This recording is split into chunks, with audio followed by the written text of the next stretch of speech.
Inventing the Tattoo, the community for tattooers, apprentices, collectors, and all those who are curious about the world of tattooing. We encourage everyone to join these live streams and real world events as we aim to educate and inspire one another to create better artwork, tattoos, and to leave the community a better place than how we found it. We stream out most days of the week, so be sure to check out the full schedule of events we have going on, as well as our professional development courses from over 20 world-class tattooers at reinventingthetattoo.com. You can also find us on all your favorite podcast platforms, as well as our Roku channel. So search for Reinventing the Tattoo and you'll find us on there. Real quick, just want to say thank you to the sponsors who make it all possible. Thank you to World Tattoo Events, which has the largest, most comprehensive list of tattoo conventions going on in the world right now. Tattoo Now, technology for tattooers. They're the leading edge in professional development, management, and digital tools for tattooers of all levels, as well as our affiliates at the Fireside Tattoo Network and the Apprenticeship Diaries. And lastly, we want to say thank you to Guy Atchison, who makes it all possible. He's the founder and inspiration behind the Reinventing the Tattoo community, and you can go to guyatchison.com to get your copy of the Biomech Encyclopedia, instructional DVDs, original oil paintings, and custom coil machines. So if you're enjoying the knowledge we're sharing, be sure to share it with a friend and to watch another video. Boom. Kyle, that was wonderfully done. Thanks. I've Also- gotten better ever since your niece critiqued me. Well, it's- constructive criticism Sometimes can you come need it, from any right? direction. Yeah. But also I have to note, we started on time tonight. Wow, look at us. That's pretty grown up of us. Proud. Maybe it's We because were here early to set up too. we were here early to set up and we were on time starting. And I feel like maybe it's because we had a 2-week hiatus and kind of got our lives together and are, I think, much more prepared to talk about tatties. I'm excited. I've been ready. Ben should be able to be back with us next week. We're not going to hold him to it, but he should be back with us soon. But we've had a pretty busy last few weeks. Had some road trips in there. Mhm. We've had a few different conventions happen. Got tattooed. Maddie got tattooed. Maddie did some tattoos. Did some tattoos. I did some tattoos. That's great. Every now and then. Every now and then I tattoo a little bit. Silly baby. But yeah, so there's always a lot going on in the tattoo world. So today we are going to get back on track and kind of share with everybody what's new, and then we're going to jump down some collecting rabbit holes. Maddie just recently got worked on. So we're going to talk about not only her piece, but her artists, and we're going to kind of jump all over the place. So one of the shows that happened recently was the Rubber City Tattoo Expo. I've never been to Rubber City before. I didn't get a chance to go this year. I was going to go up on either Saturday or Sunday, but it didn't work out for me to make it up there. I also was trying to go, but it just didn't. Yeah, I just Yeah. wanted to go at least for a day to get some footage and stuff. Last year we went and it was a really good show. Last year was the first show, the first Rubber City show. Cool. And I felt like it was organized really well. Everything was really well organized. I have a couple friends that like to go to that one. I saw them Yeah. last year and they're there again this year. Yeah, the Chris venue was was talking about how awesome. much he liked it. Yep. It wasn't necessarily a real big show, but it was it was a real good energy show. You know, there are some shows that are just so huge you can't even make it down all the aisles all weekend to like thoughtfully and acknowledge everybody who's there. This is one of those shows that it feels like a hometown show, but people travel from everywhere to show up to it. There's Chris. Sun's out, guns out.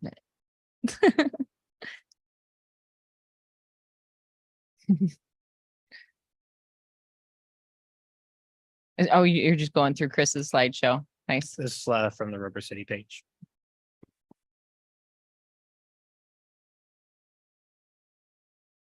It looks like they were all having a good time this year. Notice they have pipe and drape. Big plus. Notice the pipe and drape.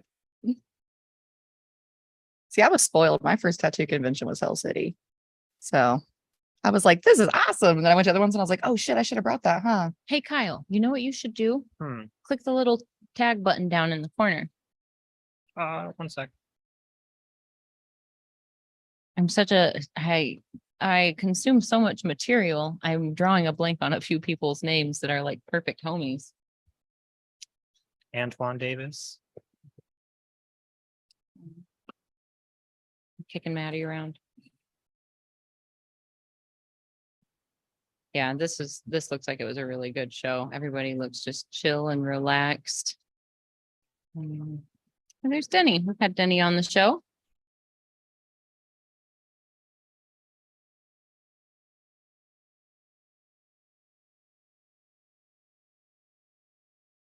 Oh man, I think the plugs that I'm wearing now that I've worn for like the last 5 years, I got from him. There's The Tony plugs I Urbanic. wear every day are That's- from if him you as go well. back one more slide, that's Tony Urbanic in the RC shirt. He's a show promoter. Aaron, in the very beginning, it was Aaron whose name I couldn't remember. Oh, okay.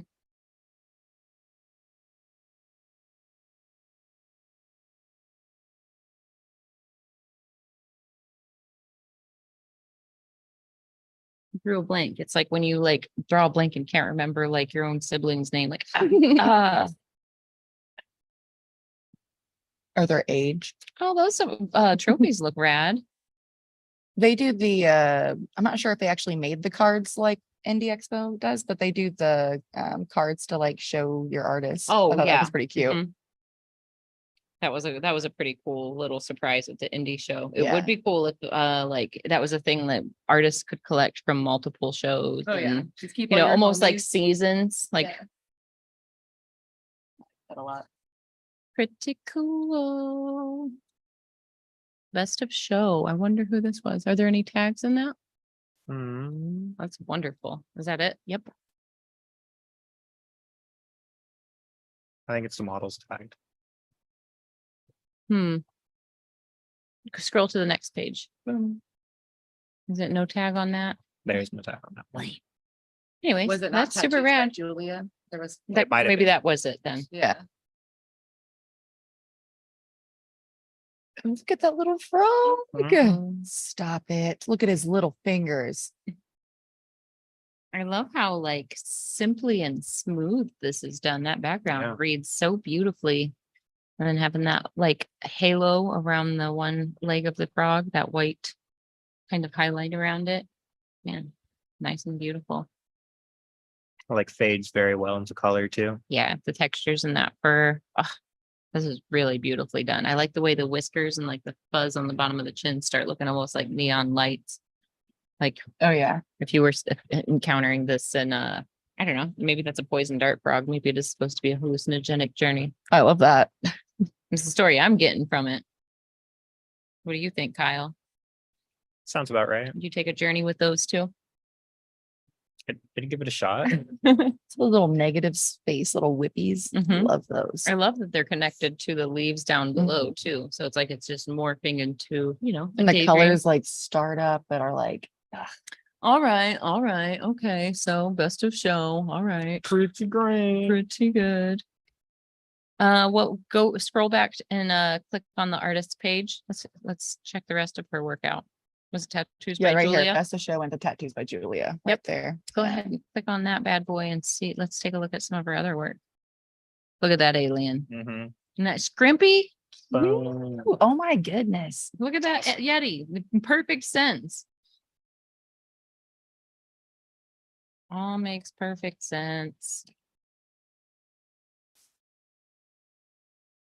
Well, hold on a second. I just realized that was on a thigh. That's huge. Both of them. The previous one I just realized was on a thigh, but that one's on a thigh also. It was big, beautiful, nice work. She's from Mhm. Pennsylvania. Uniontown. There's that one. Very nice. Very nice. Look at them antlers. Mhm. Did you go to the show last year, Kyle? I did. You did. What'd you think of it? It was good. The Machine Olympics was really cool too. I wonder, did they do the Machine Olympics again this year? Did they? I'm pretty sure they did. I'd have to like search for it though to find it. That was kind of one of the highlights for me last year. These are hers too. Nice. Those are wonderful. Goobers. I love the way you love goobers. They're like do. your favorite, like, and you use the term broadly, but it's such a like It's kind of become endearing a term thing for around the you. shop here. I love it. Listen, things are goobers for different reasons. Tell Like me, a goober's a goober. how does one become, what's the difference Okay. between being a How goober does one and like, goober- yeah, what being a goober or like, Okay, how- let me hit you with it. So goober, right? We're Yeah. gonna start with like the original yeah, meaning behind it, right? And then we get into like when it starts to get a little more like Urban Dictionary, when you start using goober, all kinds of fun. So goober originally is like a little guy, a little critter of some sort. Something just looks real silly. It's just it's a little duder. the globbly Little goo. gobbledygook, anything that's like real fun, like real smooth, just a little fun little duder, right? But then some people, like, cause they're just fun and goofy for no reason, like, oh, you're just, look at you just being a little goob. That's so silly. But then like people also act that way. So you're like, oh man, what a goober over there. That's a little goober dude. Like Dave Tavenel, goober. Love him, goober. He's a goober. Like every time I talk to him, we're just both just goobing out, you know? Goobing out, Just huh? goobing out. Goobing out. Yeah, absolutely. But also like when someone's like, hey, don't be a goober. That was silly. Don't be a goober. You know what I mean? I don't like to use negative self-talk. That's really where it came from, is I stopped using negative self-talk. So I like to say things like, that was silly. That was a goober move. That was silly little guy right there. We can just move past it. Moving on past Kyle, you're clicking away over there. Yeah, What are you lining up for us? No, I'm just trying to find the Machine Olympics if they had a picture of it. Oh, okay. I see. Yeah.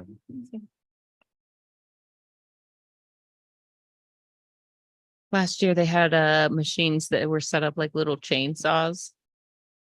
It's cute. And it, you know, I think it was successful, but I think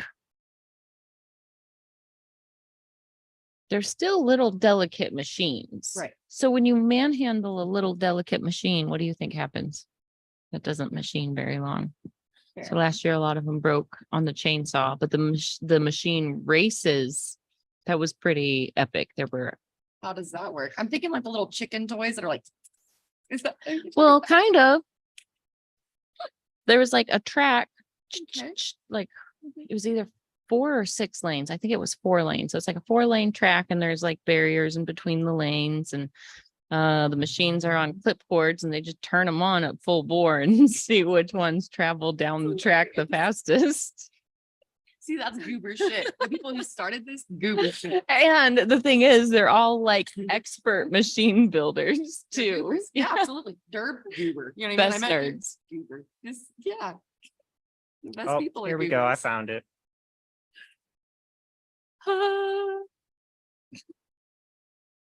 Bum-ba-da-bum. So excited. Stop it. But yeah, they brought in the torch. This is wonderful. See, I do remember some things. I draw a blank on names today, apparently, but I don't remember how many lanes there were. Blindfolded machine building. Oh, All right. That's Kyle, cool. what do you think of this now? I appreciate it Did you understand what was going on last year at all, though? a little bit. We'll get I to had it. like a slight base understanding of how it worked. It was more so like the nuances and like smaller details that I was trying to understand. But to do it blindfolded, Very hard. second nature. and tune them up blindfolded, all the things. I don't think I could, I don't know. I don't know. There are definitely some things I think I could do blindfolded, but that is not it. That is too many little baby steps. Grabbing the wrong washer.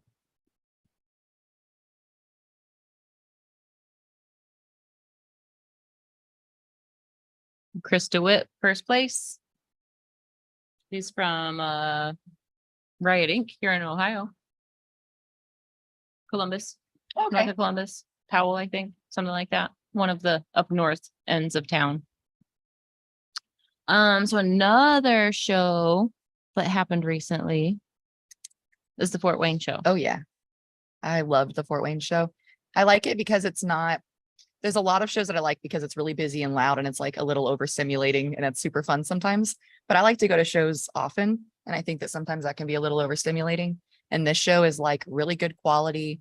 But it's just chill. Like everyone's just there to like do their thing and just hang out. And I really appreciate that. Dave Tavenall did a lot of the work, like the artwork, like that little guy right there.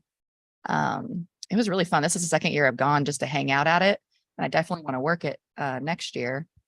I think it's cool. It's a little like slower, like I said, but it's like in a good way. Not so crazy busy. Like a deliberate, Yeah, like Jeff got a couple thoughtful. walk up. tattoo thoughtfully boards. slower. Yeah, absolutely. Yeah. I really liked it.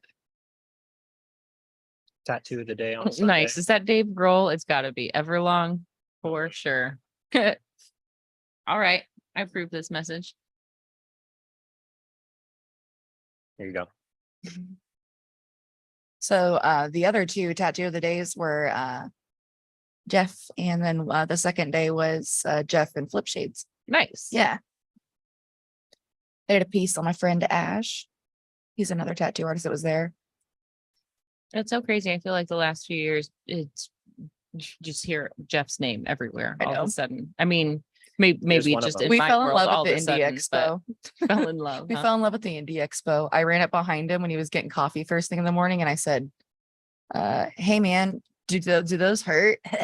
And he turned around really annoyed, and I was like, and he was like, what? I was like, I just want to get coffee, man. And then we just became homies, and I chase him around and bother him at his home now. You bother him. You bother him and get him to bless you with all the weird artwork, art. yeah. Super weird. Oh yeah, art. laser my back off so him and Caitlin can do my back. Because he Nice. was like, we got to do it. Laser it off. We're about to start my abdomen down to my lady bits. So Man, that'll it's be, wild.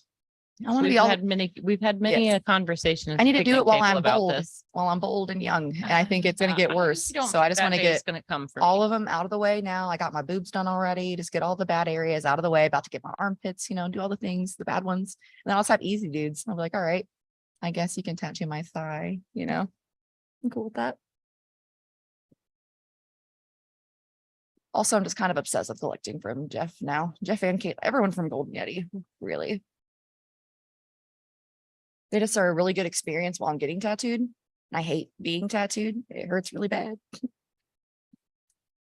But they make it really fun. And they're like, they work kind of how you would just like in and like all the way in right away. Don't mess around. Yep. I appreciate that. That's one of the things, like I can dilly dally and I can kill all the time in the Mhm. world, but once we like We're sit actually down in and that skin. needle goes in skin, Yeah. I am like very business, but like when we take a break, and I encourage my clients to do this too, like completely relax, let dilly-dally a little let your bit, yeah. body have a break, Mhm. let that anxiety kind of work itself out, or just like I call it coming back to center. Like when I'm really into an intense, painful session, like sometimes that break, I need to like literally just like sit on the ground and reground and recenter myself and like have that pep talk. Like it's gonna be worth it. You know I what have I to take mean? my alone moment in those, like when it's like really overstimulating. So like I like having those breaks where we take a second. I don't usually get that luxury because I like to be tattooed during conventions by Jeff. Yeah. So he says that I have 5 minutes to smoke a blunt because he knows I'm going to take 15.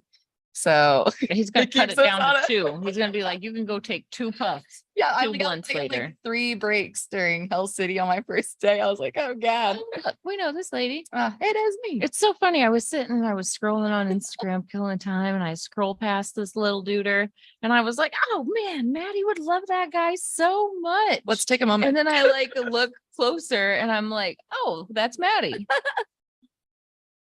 I have to take a drink really quick because I have to talk about this. Yeah, this is the exact photo I was talking about. I'm scrolling along. I'm like, "Oh man, that's Maddie all day." And then I slide to the next photo, and I was like, It was "Oh, Maddie hey, all Maddie." day. So take a moment about the big balls that are bigger than his face. And his little tootsie is caught on the ball sack. He's a Tanuki. He's a river otter Tanuki. My partner's favorite animal is a river otter. So I wanted to get a river otter for him. And Jeff killed it. And he made so originally Jeff showed me this drawing at Hell City while they're destroying my arm. And I thought I was never going to get tattooed ever again. And he was like, look at this little guy. And his little peeper just bobbed up to the top of the water. Like in the bathtub, it just bobs up to the top. And that's what he did. And that was his inspiration. So I'm in love with him, eating his little ramen. I just want to show you something. Jeff's while we're not allowed to talking put about any otters. more penises on me though. He has put 2 of them on me now. And I think we're think that's our cap on that. He changed it up because he knew that it was going to be on me. So he made it a little bit. Oh, stop it.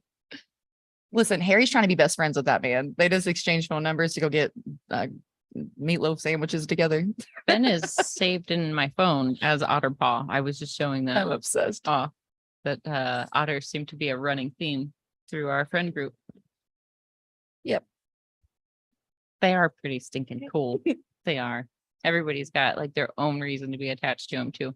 But this Harry guy, told me his favorite reason. The reason he got it, he's like, the reason that otters are my favorite animal and river otters specifically is because in my lifetime I'll be able to see one.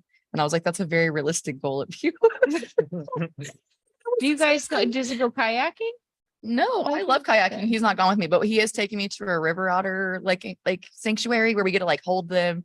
He damn near was in tears showing me this video of this river otter sanctuary. He was like, "This is a thing we can do." I'm just saying, like, you'll see them around here. I know that's Like, you why don't he's have from to travel Ohio. away. You No, can, he's like, from Ohio. That's why he chose it. He's like, because they're in Ohio and I'll probably see one in my lifetime. right. But like, if we just went kayaking to some of the places I go, like, I'm not saying you see one or a family of them every time, but like every 2 or 3 You would times make you're gonna his see whole some. life if you Yeah, we just might have casually. to go yakking like 2 or 3 times, but like I'm we're into gonna it. see them. Like you see them. You see eagles, you see herons. Yeah. Like Oh, I love you see herons. them. Mhm. Especially like maybe not so much on the more touristy rivers, but my sister happens to be a kayaking enthusiast. So she has Which is 5 cute. or 6, Brittany, she has like 5 or 6 kayaks.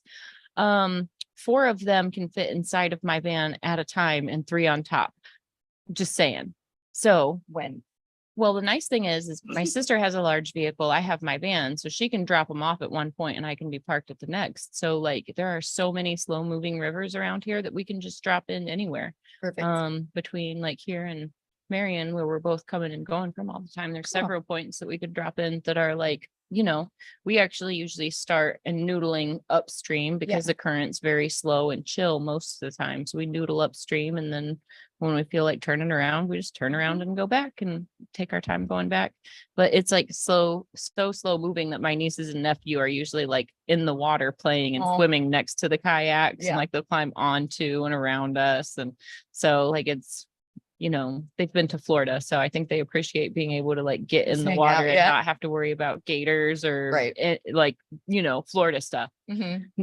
Anacondas. No, No. I don't think I like to play in water other places really. Water kind of freaks me out anyway. But I Well, love tattooing those creepy little critters. the creepy Mhm. critters. Yeah, anything from the ocean is my favorite thing to tattoo, but I'm terrified of the ocean. So when I first started smoking, it was during COVID. Mhm. So all I did was watch ocean documentaries.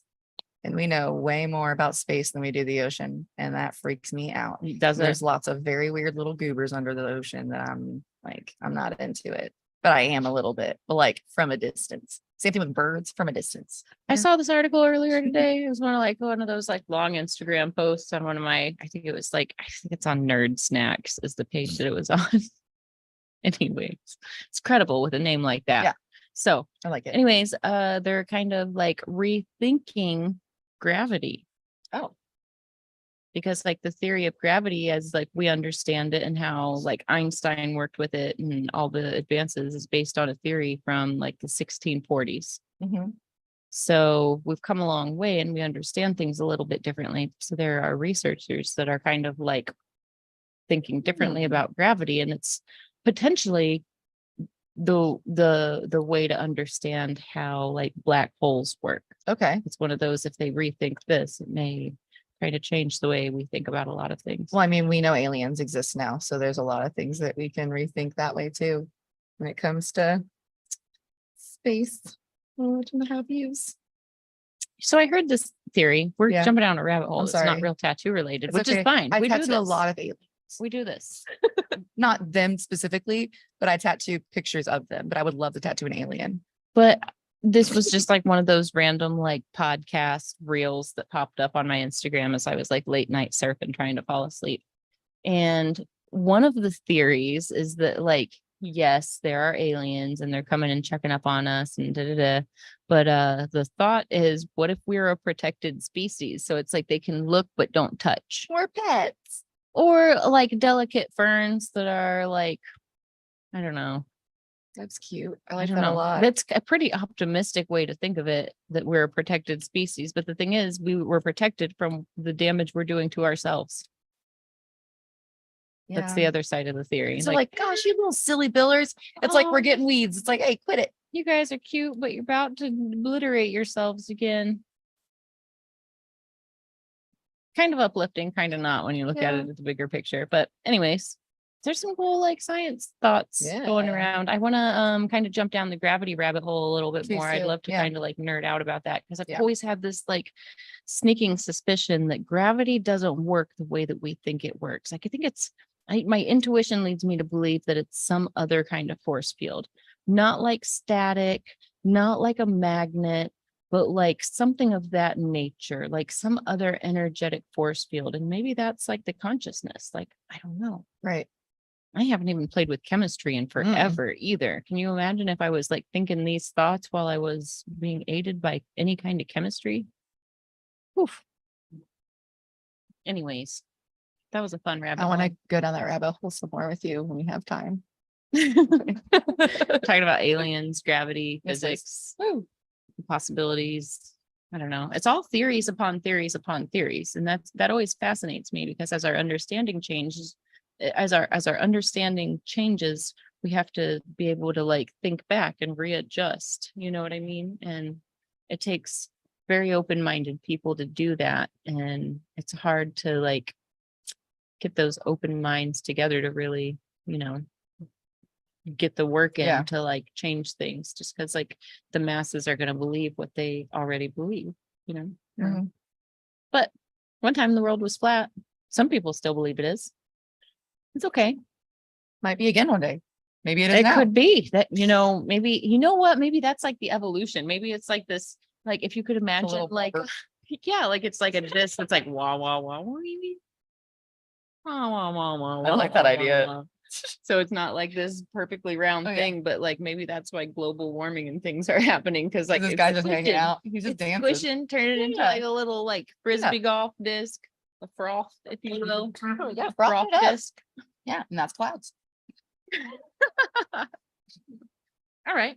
All right.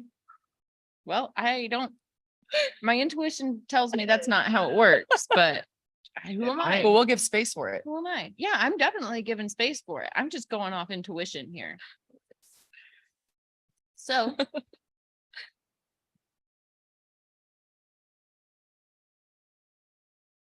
you want to talk about your experiences at Fort Wayne? Getting tatties? Yes, Getting please. tatty blasted? Well, I always hate being tattooed. Let's start there. I love the way it looks. I love the way it's done. I appreciate the art. And during like being tattooed, I'm always like, this hurts. And I'm like, but I'm really sorry. And I appreciate you so much. And I'm sorry that I'm whining. It's going to be so cool. Jeff is very efficient. So we got in there and we started packing all those blues and like, I don't know, time got away from me. But he like there's so much blue in the tattoo, but it doesn't look like there's too much blue. And it's, I don't know, it's just, it didn't overrun anything. And I really appreciate that. Yeah, I have a lot of pieces from him as well that I have sent over too, we can show. But yeah, he kind of just showed me that design at Hell City. We decided that we are going to knock it out for my birthday. So that's my birthday to me. It took us 8 hours. That one was my first one from him. Him and Caitlin. Caitlin to the bottom. Caitlin Campbell. Look at those disgusting teeth. Yucky. Just disgusting. And then the cute little carrot cake. Oh yeah. Aw. And they just said, what's your favorite animal and your favorite food? And I was like, okay, here you go. So you know how on Lilo and Stitch is experiment 626 and there's like 627. This has got to be like One of them. 624, Yeah. 625, like for Mhm. sure. Yeah. Look at his And little. his cousin. Oh, sorry to. Oh no, you're good.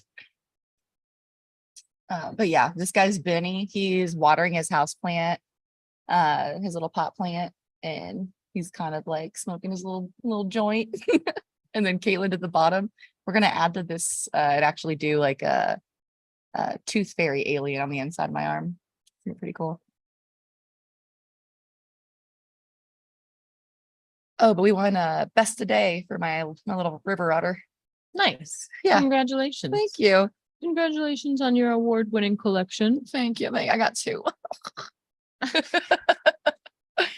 Look, that's the man, the beauty. I love the food in his Glory. beard. It's perfect. Full glory. Yeah. I talk about Jeff a lot too every time I'm on here, I feel like, because he's definitely been a big help for just the growth in my artwork. Just me more confident in drawing and just like, I don't know, just letting my style come out instead of trying to be like so perfectionist about it. Is it weird if I rest my foot on Please your do. chair? I'm kind of like kneed all the way over to your knee anyway. Well, we're sitting It's kind kinda of close, cute. but I like this angle. This isn't bad for Very us. It seems nice. pretty comfortable. Yeah, You can't good. see the mess we have in front of us. There's no mess. We're great. Very professional. Yeah. Very professional. Yeah. Uh, Smells of fresh cavicide right here, right now. We cleaned it all. all of it. Mhm. But it, you know, it's really cool when you like cross that threshold with your artist, where as a tattooer, like not only do we get to have that like connection to the artist who's giving us art and that those memories, but we get to learn from the artists that we choose to work on us. Oh yeah. And I think that's where, you know, I think there can almost be a shamanic bond between any artist and their collector. But I feel like, especially with like somebody who is like fresh and wanting to learn and level up and like just get all the tricks and know all the things, I think getting tattooed by the people you look up to is probably the best way Oh, to yeah. like learn. That's why I'm constantly Um, being tattooed. Every now and then I consider my tattoo collection like my master's degree in tattooing, Mhm. because, you know, I definitely choose artists who, you know, they definitely align with like where my like imagination is. Like you said, they come from the same world, I feel like. Yeah, you've had Adam work definitely on come from you. the same world. Yeah. So Adam's the first artist I had that I actually like had that like, oh yeah, after doing my leg, you can like, if you just Yeah. get a cool idea, like Let you- me know. yeah, like, or if like I, you know, that this body part needs tattooed and you're the one I trust to do Oh, it, yeah. you know, like He outlined my 1 foot to like shin bit, and I was like, cool, yeah, you're doing the other one now. Like, we're not even done. We're nowhere near close to being done. We're doing so much on that side. And I was like, yep, saving that side for you so I can have little Mhm. fairy boots. Yep. Because it was just such a cool, I hate getting tattooed, and I was a big baby and he was so great about it again.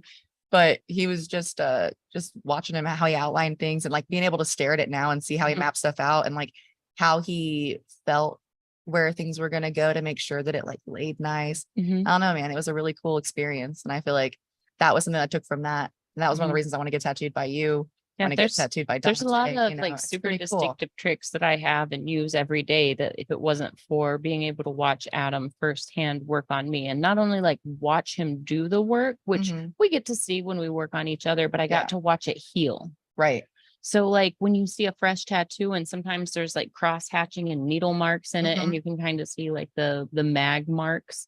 What I learned, and this was like one of many things that I Right. learned, but one of the things that I learned was like there's magic in the heal. Like once you like understand how these colors are going to settle as they heal and how they're going to settle with one another, they become different, new, beautiful textures. And when that new texture is cohesive and works with everything else and it's throughout the piece, it's like, okay, all right, well, that makes perfect sense. Because there, you know, there were some areas where at first I thought it needed like a second pass, but once it healed, it was like, Oh, okay. Yeah. all right, you wizard. I see what you did there. So that's one of those things where when you have somebody that you really look up to, you know, that's somebody whose work you're going to be somewhat emulating anyway, or they're somewhat in the same ballpark of the Right. work you're wanting to do. I feel like it just makes that it just makes that connection so much stronger. And then not only that connection, but the trust between the two of you, because like it does, you know, I will always, my entire career, I'll look up to Adam. Like, Right. no matter what my accomplishments are, what I'm doing, I'm always going to look up to him. And I'm always going to be grateful because like, not only did he give me this work, but he took the time to like share with me what he was doing and why, and be like, Right. hey, here's this new thing that I learned. And he Right. would share new tricks that he was learning from Guy before Guy and I ever knew one another. You know, Adam was having a leg sleeve his leg sleeve done by Guy at the same time I was getting my leg sleeve done by Adam. So he was like deliberately scheduling my appointments right cool. after So, his like, trips play around to with those see Guy. tricks. Yeah, so he Yeah. could play around with the tricks, and then he could just like reiterate the new stuff that he learned. And my leg is like a little bit more organic than a lot of Adam's work. A lot of Mhm. it's very robotic. It Yeah. still looks like functional and alive, but my leg in particular has a lot of I guess the words that I gave him at our consultation was like, if you could look at like plant cells and flower cells like under an electron microscope, Oh, that's where cool. like you lose track of whether it's plant or bone, or you can tell it's an organic shape and you can tell that it's growing. And it was one of those things where it all, I wanted it to be like functional and cohesive but look like alive. So I think with some of those keywords, it kind of like threw Adam into a little bit different of a realm, but a lot of his paintings and stuff are that way. So I think it was just kind of a special experience to like be lucky enough to collect from somebody that like, that's the kind of stuff I want to do. That's the Yeah. kind of stuff I want to make. And I feel like it's so similar, like the relationship that you have with Jeff and Caitlin. Oh, It's like, absolutely. every time you come back from a trip to see them, you're so excited about Yeah. the new things you learned, or like, oh man, this thing about color, or, there's always like 12 or 15 new things that you're like super stoked to Oh, my share. tattoos always look so much like more refined. I feel like every time I go and hang out with Mm-hmm. them, he unintentionally became a mentor, I feel like. And now I just want to collect all of his artwork and see everything. I constantly look at his and kind of reference like certain things that he does. Where I'm like, oh yeah, maybe I don't need to do such a thick line right there. I guess I could play around with it. It just made me look at things differently. Mhm. And then just talking with him and everyone at this the is shop. Wizard Adams work. That was actually the piece that inspired my leg. So I saw that and it felt very new school, but also very bio. And I had just fallen in love with bio after Hell City. And I was like, listen, I think we need to do something. So now we're going to have all these fun little critters like that on my legs. So I'm excited. I think he said this it just got shipped off to its new home. I'm going to miss looking at it. Super cool. Ugh. And that thing's been coming together over the last few months. I'm excited to see the next one that comes in. Yeah, me too. What future projects do you have coming up? I know you've talked a little bit about your future tatty ideas.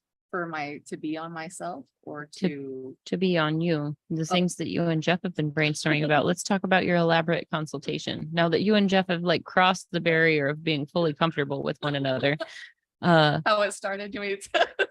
I mean, for the record, I crossed some weird barriers, like having to be that comfortable and open with Russ. Like, and he was nothing but a pure gentleman all the time, but I'm a pretty Right. modest person. So to be like, I'm a tattooer. I understand how like, I don't want to say like frustrating, but it can be frustrating, like fighting, moving somebody's panties up and down when you're Right. doing a high hip piece, or like you're moving their shorts or bathing suit. Right.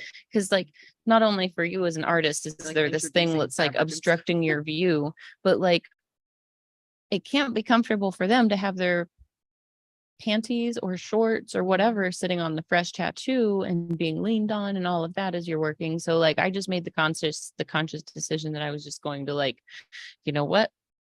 It's a married man. It's nothing he hasn't seen before. I'm just going to like swallow my modesty because I want this to be the easiest for him as my artist. Right. So, that trust barrier was broken pretty quickly.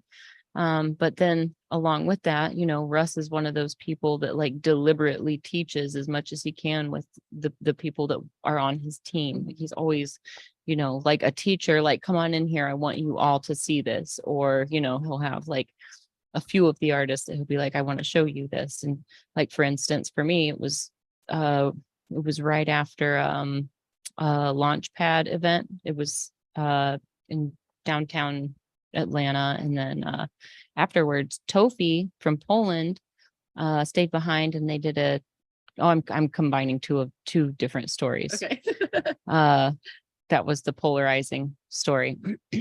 For my back, he invited everybody in to see how he was going to lay the giant stencil because my back is symmetric in like all directions. So the stencil had to be laid in one piece, but it also had to fit the curves of me. And like there's a lot of curves when you're going from the top of your shoulders, like all the way to the bottom of the butt cheeks. Yeah. And then like, you know, there's a lot of rib real estate that wrapped Mhm. around. So like I learned a lot from that. I treat my stencils totally different when I lay them now, and they're so much more successful. But I had to like consciously make the decision to swallow my modesty just for him to give that lesson. So, Yeah. you know, but in no time, you know, it's one of those things where like when you're at like a quality tattoo shop, like, you know, everything is done with dignity. Right. You know, it's almost like clinical. Like we've all seen the naked body parts, especially as artists. We've all been in those weird situations where like, oh, she flopped out. Whatever you want to imagine that was like, go tuck that back in. Like, I oh, think or leave it out. Why Whatever. I feel comfortable with Jeff about it is just because we're both so new school artists a lot of times. Mhm. All the ones I've met, I've hung out with, we're a little bit kind of teenage boys, a little bit. No matter Kinda. what your gender is. Only kind of No matter teenage what your boys. gender You're is, definitely You're a kind of a boy. teenage boy. Absolutely. And that's all right. I'm cool with it. But so like when we did my under boob, which we have a picture of that too, or a video actually. We did, I'm sorry, ma'am. Okay. We did a video where we drew on the gnome originally with him like smoking a blunt and just chilling. And then we did a titty drop video where I just slammed my boob down really hard. So it smushed him, and then we did the reveal was this video of me lifting him up, which this one not specifically, but like you can see his dick exploded. He's a gnome and he's exploded under my boob. And we were both just cackling, dude. We got a B-reel from his wife. She like took a video of us like watching, Did like that ever slamming it down. And Did then that ever get made into no, a reel I needed yet? to push him on it. But I like slammed it down, and then we like immediately run over, and I had his face, like his sticker of his face on my boob. So it bounced, and it was just Jeff's face bouncing. We're teenage boys. So when that happened, I was like, that's hilarious. And I had told him, like, because you're in the hot tub talking about it, I was like, I always wanted to put like a squish gnome under my boob. I think that'd be hilarious. And I was like, I want you to do that. And he's like, we're doing it She tomorrow. was so stoked when she got back. She's like, you guys want to see my dick? like, But he was like, all right, we got to do it. And he's like, can his dick be out? I was like, absolutely. I get it. It's an under boob tattoo. That's supposed to be funny. Let's go. And my favorite part was he looks at me and he goes, I'm going to draw this dick from an angle that most people don't attempt. And I said, I love that. So it's from the underside. We have the picture or the video. Yeah, you already did it, but it's really cute. I wish we had just like a still picture of it, but he's really cute and really shiny and hilarious. But after that, I was like, I'm super comfortable with you now because he didn't make it too serious, but also was super respectful. I didn't feel like in any way we were looking at it from a sexual way. It was all just like, man, we're just bros being dudes. Just I'm just gonna move your titty real quick. Like it just wasn't weird. We watched the Scary Movie while he did it, nice. which was not good for me because I'm really soft already getting tattooed. I was like, I can't. But it was great. I'm obsessed. So now he wants to do crevice creatures. So we're gonna do one on the other side. It's gonna be a little pixie that's squish. But then I said, listen, ultimate crevice. We have the inside of my inner thigh, like between the lady bits and the thigh. inner thigh. The The inner crevice. Okay. The inner. unseen crevice. And we're gonna I was like, listen, man, because if I move my leg, that's a good that could happen with a squish, like a big long blah. So I was like, that's awesome. It has to happen. But the issue is I want a full suit when I'm done. So I want everything covered. So I told him, eventually I do want all of it covered, but I'm okay with just doing those creases because he wants to do a lot of them and have crevice creatures. He like wants to do a whole thing about it. And I'm just going to let him do all my crevices so that he can have fun little critters. Because we're best friends. But yeah, so I was like, well, I do want it to go on to the bits, and he kind of just stared at me for a minute, just kind of like thinking. And I was like, like, you don't have to go like whatever you're comfortable with. Like, it doesn't have to go all the way on, but like, as far as you want to go and like, however you want to do that. And I started kind of backpedaling. Like, I wasn't sure if I made him uncomfortable, And then he goes, how much of the original shape do we have to keep? And I was like, I okay, we're on the same page right now. The last consultation we had about it, he goes, how fuckable does it have to be still? And I said, no teeth. It cannot be teeth No at teeth. all. No, and it can't be super scary, but it can be goofy. And we can put little guys down there, whatever we want to do, but it's fine. You can go crazy. And I don't ever tell him exactly what I want. I just go, hey, here's the world it lives in. Here's an idea of the things I like. No limits, do what you want to do. And it always comes out great. It's the best pieces. So I just am always going to do that. And I feel confident enough in his artwork. I mean, he just Sharpies it on me. I feel confident enough with everything he's doing and the work that he's done and the work he's done on me that like, I don't feel weird about that. Like he told me, I'm going to draw it onto some panties so you can wear it around a little bit and see if you like it. But he messaged me right after my thigh and he was like, all right, let's do, what are we doing next? I want to get started on the next project. He's like, you getting that back lasered? Like, where are we at? I was like, well, I do want to do my stomach because I have never felt comfortable with my stomach. And I don't think it's the like weight necessarily. It's just a big, large, fleshy bit that I have to look at. And it like just hangs out like all my clothes are just white, stark white belly. And I just am not into it. So I do want to get my stomach done. And that's a perfect segue into the lady bits that he's already wanting to do. So I think we're probably going to start lower tummy lady bits. Crazy. I want to get it done. I just want it to be done. Crazy. I would never discourage anybody from doing it. But However, I know that he not will be really. there. He said we can do as many sessions as you want. We can take as many breaks, as much back team. Like I know this is going to be sucky, but like it's going to be really cool when it's done. So we both have that mentality of like, this is going to fucking suck. You know that I'm not going to sit. I can't guarantee that it's going to be amazing. I'm not going to need a couple minutes, especially in like the inner bits. I've been waxed before. It's not comfortable. So we're definitely going to use numbing cream and whatever. And normally I don't use any numbing cream, In reality, but- I don't think it would hurt worse than being waxed. bro, maybe. Cause I feel like getting waxed does feel very similar, but that like inner crevice bit that he's going to be full saturating, it's never fun to get waxed. So I don't know that I'm going to love that, but I mean, yeah, it's going to be cool. I'm very excited. I'm gonna about wish it. you luck when the time Thanks. comes. Yeah. His wife said he'd want you to hold my hand. So It's I've good, got you a know. support system, you know? That is an important Yeah. factor. Yeah, she was like, I got you. Well, she was taking the viewer, like I said, of me dropping my titty and then us both laughing about it. It's like the funniest video. I love her more than most people, I think. She's one of my favorites. She actually does some tattoo stuff that I could talk about. She actually does like she's like an assistant, and because of all the different shows that Jeff goes to, it's pretty easy for her to like add another artist to that list to send stuff in and be able to get into shows and just have somebody who like runs your books. Also, she sets up your hotels with like for when you're going to get there. Like she does the whole Like thing for you. manager, travel agent. Absolutely. Yeah. And it's like a monthly like thing, I think, or something like that. I'll have to send you all of her information about it. But yeah. Amanda pretty cool. Bernard. Yeah. Nice. But she's great. I think eventually I'm gonna have her help me because there's certain like big shows, like if I wanted to go to Italy or something, I have big anxiety about trying to like make sure I'm in the right spot. And they've already been there. They already go to that show. So it wouldn't be hard for me. And I'd have somebody there. It's really cool. They're just a great family. Oh, and then Talon is their son. And we have to talk about him because he shows up to every convention and he is like, he's that dude. He plays Uno with me the whole time I get tattooed on my Nice. phone. Yes. And he's gonna be an artist when he grows up, I think. I'm pushing it. I was just gonna say it's wonderful to travel with other people who are traveled. Yeah. You know what I mean? Like I love traveling with somebody who's like I've traveled a lot, but I love traveling with somebody who's traveled a lot more than me because I Right. can just like go on autopilot and be Yeah. like I'm just gonna follow their intuition. Like I'm gonna pay attention because like sometimes like you could miss a sign or Right. something like that. But like usually it's like, okay, what's the plan? All right, I'm following Cool. you. You're a lead, What man. are we looking for? Yeah. You know what I mean? Like it's Yeah. like, I don't think that I can can handle just going kinda- without somebody who it's is that almost like smart. I can co-pilot. I can just like, even though I'm totally fine to figure things out on my own, it's nice when I can just like, oh, you've been to this airport before? Cool. I'll just follow you because I'm not going to waste my time figuring it out if you already know. Have you seen the TikToks? This goes like, so there's those people. So it's like the person that knows, and then you're the co-pilot, right? And then there's like the person in the backseat, right? Have you seen those TikToks where it's the girl that's like, me and autopilot at the airport because my husband knows exactly where we're going and I don't have to think right now.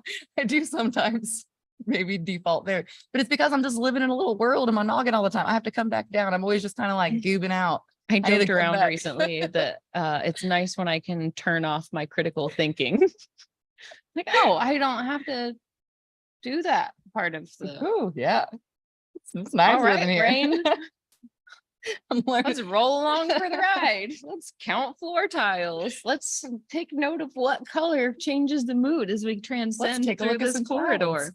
My fun. go-to is counting the amount of holes in the ceiling, I get Oh, it. wow. drop ceilings. That's a good one. Yeah. I count my steps sometimes when I'm just like lollygagging. Yeah. You know? I It's like it. the don't like opposite to of think- stressing. I'm like, la, da, da, I like da. a Oh, we default gotta more go than this way. that, where you're just kind of like walking around and you're like, man, that's a cool idea. Like that's where I start to think about my paintings and stuff. Is when I'm at the grocery store and I'm just kind of like, yeah, that's gonna be kind of cool. That's a funny looking cheese. What if I did that with that? You know, that's where I'm at. I'm not really like counting anything or worried about much. I'm kind of like, that's a silly looking grapefruit. You know, like At the airport, you'll see like the random vending machines. Like, huh, you can get JBLs from a vending machine? Who knew? nice. Sick. Yeah, I'm gonna go get them. Go a little further. I'm gonna buy them. I'm gonna see how they are. Yeah. Yeah, there's a Well, makeup vending machine. I found that last time. I was like, that's silly. I love it. yeah. So that's the nice thing about traveling with somebody like knows where they're going, what they're Yeah. doing. Yeah. Like, how do I read this boarding pass? What? I'll just follow you. We're on Mhm. we're on the same flight. I'll just I follow always you. do the thing where I'm like, okay, I have to immediately find where I'm supposed to be because I'm so stressed and I've already like taken the edible. And I need to make sure that I'm at the gate and ready to go. So I just want to draw and sit there. So whenever I fly, I try not to fly on an empty stomach, but like I'm not a person that eats breakfast really early in the day. Like Mhm. usually I make my smoothie at like 11 o'clock or noon, and that's kind of breakfast. I don't really have an appetite before that. And I like, That's usually but right. anyways, I also get motion sickness, and I'm the person that gets car sick if I look at Mhm. my phone twice, or if I'm in the back seat or somebody hits the brakes a little Same. too hard and my anxiety goes through the roof. I get car sick. I get motion sickness. So I gotta have like just the right amount and and I like to like, I'm a little bit of a procrastinator, but when I travel, I actually like to lollygag. I don't like to rush. I like to be early enough that I can just hem haul my way and like, I like hem haul. That's a good word. yeah, I like to Yeah. hem haul like in the right direction, like, Mhm. productively lollygag. Lollygag's one of the words that I use to describe myself a lot. A It's my favorite. lollygagger. Yeah. Yeah, I do like to like just take Or my no, time to get dilly there. dally. That's the one I'll say. Dilly But dally. I like to that's my biggest challenge is finding the right thing to eat in whatever airport Mhm. I'm at. That like, okay, this is if I get queasy, this will be fine. I don't want to actually like get nauseous. I like, can't eat before at all. I just do a edible and I It just doesn't happen every time just I do a little fly. gummy. It's just there's a possibility that it could. I just always am nauseous. So that's just not something that I'm trying to play around with. Now, the last time I went on a plane, I don't drink ever, but I was peer pressured and I did To drink drinking, on a plane. I drank a lot of little wines. I kept hopping seats. definitely had a drink on the plane. I've never gotten drunk on a plane. Listen, it doesn't take much for me. So I was like, That's fair. Like there's 3 of these. and then I was just kind of like bouncing seats and like, you can't do that. And I was like, okay, well, I have to get back up to go to the other one. So is it not safe? You know, like You're that a passenger. little bit. You're Only that when I was passenger. drinking, I don't normally, I'm usually chilling beans. I'm just chili beans, have my little edible, listen to my podcast I downloaded. So do we want to talk about Jeff and Caitlin some more? Yes, please, always. What do you want to talk about? Tell me more. What do you think? Oh, I know they're about to travel. They're going to a Where convention. are them going? Let me look real quick. Oop. Oh, his wife posted it and he didn't, because that makes sense to my brain. Okay. She Too keeps fast. everyone Go, updated. go. Go. The Stop, stop, pressure's stop, on. stop, The stop, pressure's stop. on. No pressure. Going. No pressure. No pressure. Oh man, she posted it and now it's gone. So sorry, I lied to you. You can't know. Wish you could. They Wish you do hit could a lot know. of shows though. I think it. I don't want to say the wrong thing. Oops, sorry, friend. I think she said California, but I might be wrong. They're just in Salem. They were visiting Gabe. nice. Nice. Ooh. Gabe Blondis. Mm-hmm. I'm trying to do a little trip there at some point. Nice. Yeah. I love whenever I run into Gabe and Leanne. They're Just just so sweet. I got to see them Leanne at tries Fort to feed Wayne. me tequila every time. Yeah. It's okay. I like, She's fun. I love she's her. Yeah. persuasive. She's like, oh, come on. It'll just get you drunk. Come on. Yeah. Her and Danny were bad influences at Fort Wayne. Hell City every year, they always get us out in Phoenix. Tequila? I will never drink in front of this group ever. And it's not because I like actors or I'm just real silly and it's just too much. I just don't need it. It's too much. Do you get silly? I'm already goofy. I don't need that. Hmm. Mm-mm. I just act like I'm very like, you're so beautiful. And I just act really goofy. I just don't I'm want that. trying I to climb. imagine. Have I been drunk? And I don't know. Well, there was the one time that wasn't around a work group though. There was one Mm-mm. time earlier this year that I really hurt myself by accident with tequila. Oh no. It's a rough next day. I embarrass It's rough. myself sober in front of Derb. I don't need to drink at all. But before that, I can't remember the last time that I got drunk. I don't know. Like I don't like it. I smoke. That's my Yeah. thing. I do the reefers. I don't really, I mean, I have liquor at my house. I have like a nice little whiskey collection. I've got tequila, a couple different varieties. Oh, I Got- collect alcohol. I have I've lots got of really expensive whiskey. vodka. I just Yeah. don't drink it all. I got a mocktail. We went to Otherworld. I got some like craft beers and ciders that are in my little wine cellar that I need to throw out because they've been in there for like 2.5 years. Like those I aren't love even craft beer. good Get good beer every anymore. time. I don't really drink, So- like it's not my thing, but like That's how whiskey much and of a beer are the non-drinker two I that am. I'll we have lots of fancy whiskey from like we go to whiskey festivals and stuff sometimes. I have this bottle of Blanton's that I've been like sipping on for like literally a few years. And there's like just a tiny bit left, like maybe 2 shots. I don't know if I'm going to finish it anytime soon, but it would make a cool little enclosed terrarium with maybe like some Cute. snails and water plants. And I've had the You- idea. I just need to make it Do happen. you like in terrariums? Can you Yeah. help me build one? Yeah. Cool. Maybe we can do a segment on building terrariums. This is artsy. You know, I feel like this topic comes up in conversation. Back when Jordan got his saltwater tank, we talked, Mhm. and the fish tank was the backdrop for a while for one of Mhm. our camera angles. Like I'd get lost like while we were live watching the watching the coral reef as it was growing. and corals are watching so the cool. little Ugh. the conch, the little foot come out and his little googly eyes. Takes me back. The little shrimp.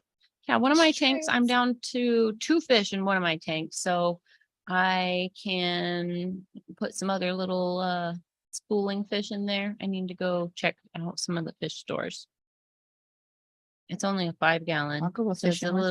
little pipsqueak of a tank, so but it's super well planted, like to the point where like I just feed them because like, oh, I feel like I should feed you, but everything's so well balanced and there's so much plant life They in don't there need and it. everything's That's so cycling cool. through like, the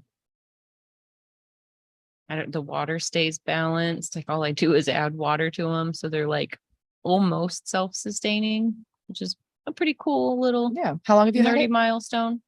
Like 3 years. That's cool. So they're nerdy, fun little like achievements. But the one that's in the water bottle, that's probably my favorite one. That like you shouldn't be able to have a fish tank with like a 1-inch opening and an enclosed bottle. And that one's pretty awesome. It's got 2 little schools of fish in it. That's 2 different cool. kinds of tetras. And this Amazon sword that's like on its 3rd cycle. So it'll grow big and tall and like completely fill the jar up. And the jar is like green and glowing because I have a light on it all the time. And then those leaves slowly like, use up their chlorophyll and they gradually turn into these lace leaves. And I watch my little snails just break those down. And then you see all the new leaves growing up. And each time, like the new leaves, there's like twice as many. So I do notice that this time they're growing a little bit slower, but maybe that's because should I add a couple more fish? Yes. Oh, you want fish? Oh, I It's also only just 6 remembered I like gallons. got high I- segues and forgot about what we're actually even doing on my belly. And we didn't even talk about what I was actually going to even do on it. Oh, well, tell us. Yeah, I just forgot. And I was like, just what you doing? Okay. So I just told him enchanted forest. The last time we talked, he said he was thinking glowy mushrooms. And then we had to have the conversation of like, because you have to think about things when you put them on a lady bit. You know what I mean? Like not just everything can go there. And I was like, let's stay away from certain colors of glowing mushrooms. You know what I mean? Like I'm not trying to look like I have something. I want it to be cute. Not green, No. like maybe like purple, Yeah. Maybe Blue. not so much blood. Lots of blue, bright pinks. purple, blue. Purple, blue. I don't necessarily want to be all blue though, because that's another joke, and I just don't need that either. Like I'm just trying to be safe. You know what I mean? Purple, teal, purple, just purple. Probably pink and purple. I don't know, man. We have lots of purples. I think he's always a green guy. Green and that fucking tropical teal. It's tropical teal is gonna be in there for sure. Bermuda blue. It's tropical teal. Every time he says make the hand bigger, add tropical teal. And that's why I added, or we have one of the pictures or the tattoos I did. It's my little gremlins guy. And I made his hand one hand bigger and put tropical teal. I went and bought tropical teal to do it, just so I could post about how you would make one hand bigger and add tropical teal to make your tattoo perfect. He says it all the time. And the way me and Amanda were joking about it in the comments, but like one of the 10 commandments, No, this I make the remember hand you did bigger this one. and add tropical teal. I did it, but added it my way. I made it like a hazy, glowy guy. Mhm. Yes, ma'am. So fun. Looking good. I love that guy. Thank you. Gremlins was one of those coming up when I was a little kid. That was you never get your Magpie wet after midnight.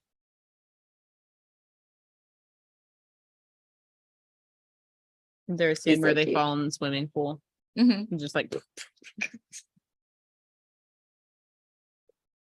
Yeah, I love it. And then because I did that one, I also right after drew up a little Slimer. And I did that on Jess's knee. 'Cause I was trying to Jess is stick with the getting theme. tatted She is getting lately. tatted. She is. we're gonna. I shared some work of her other project. Did you share your Slimer? Cool. Yeah, right there. Cool. My little goober on her knee. So when she bends her knee, it makes his belly real fat. It's so cute. Later on we'll share what Amber Joy and I started yeah. on. I've got the it back of loaded our up leg. if you want Yeah, to let's just talk we, that now, we can jump into it now if you want. Mhm. since we're talking about Jess's So collection. beautiful. So She this looks is so this tattooed is now. the True Tattoo Supply manager. So she's like a super passionate collector, not a tattooer, but like she's been around it enough that she knows just as much as most tattooers. She's going hard in the paint. Mhm. I lost track of how many hours we were working on her, but we're looking at one more session and this will be finished. So we're So 2 sessions beautiful. in. Yep. This is really a cool project. I always wanted to work with Amber because she does like these fantasy portraits and I do fantasy landscapes. Yeah. And I just always thought it was like the perfect mix of imaginations, like same realm, different, like concentrating on different parts of that realm. Yeah. So anyways, Kyle has an So announcement. I'm apprenticing. Kyle used to always get introduced as the apprentice hopeful on all the That's so reinventing cute. shows and networks. Kyle, So I've the stepped up in the life. apprentice hopeful. So do you want to talk a little bit about what you've been doing? What's the apprenticeship entails so far? It has been a lot of like hand movements, training that, lots of like circles and lines, pulling straight lines and everything. Tracing some flash books, doing some research on tattoo history. We did coil machines today, breaking them down, rebuilding them. So Do you know how few young tattooers know anything about coil machines? I heard a lot of them don't know anything. A lot of them don't. And the funny thing is most tattooers that have been tattooing forever don't know anything about rotary machines. Isn't that funny? We're supposed to break down a rotary machine as well and take that apart. So Good. I'm know both. excited about that. yeah, me too. Because then when I talk like nerdery about like the specific features of the cams and like the little drives, you're going to know what I'm talking about. Mhm. It gets pretty nerdery when you start looking at like micro engineering like that. Not that it's micro, but these teeny tiny parts that like you look at the whole thing assembled and you don't think of like the subtle nuances of how like tiny adjustments and certain just shape changes will totally change the way the needle travels. I don't know. Here, It's I'll send cool. over It's some cool to pictures think and about. videos to pull up. You got pictures. and Also, videos? you should maybe post some of those recipes for your autoclaves. I do have to take a picture of that. I screenshotted it. I sent it to my Piercer friend. He found a cookbook recipe book for autoclaves. That's pretty awesome. I mean, it is a pressure cooker. It's That's wild. essentially what it is. It's just a pressure cooker with precision gauges to make sure it's like pulling things to the exact temperature. Like if you look at like a kitchen pressure cooker, it's identical, but it doesn't have the same readings on it. It's nuts.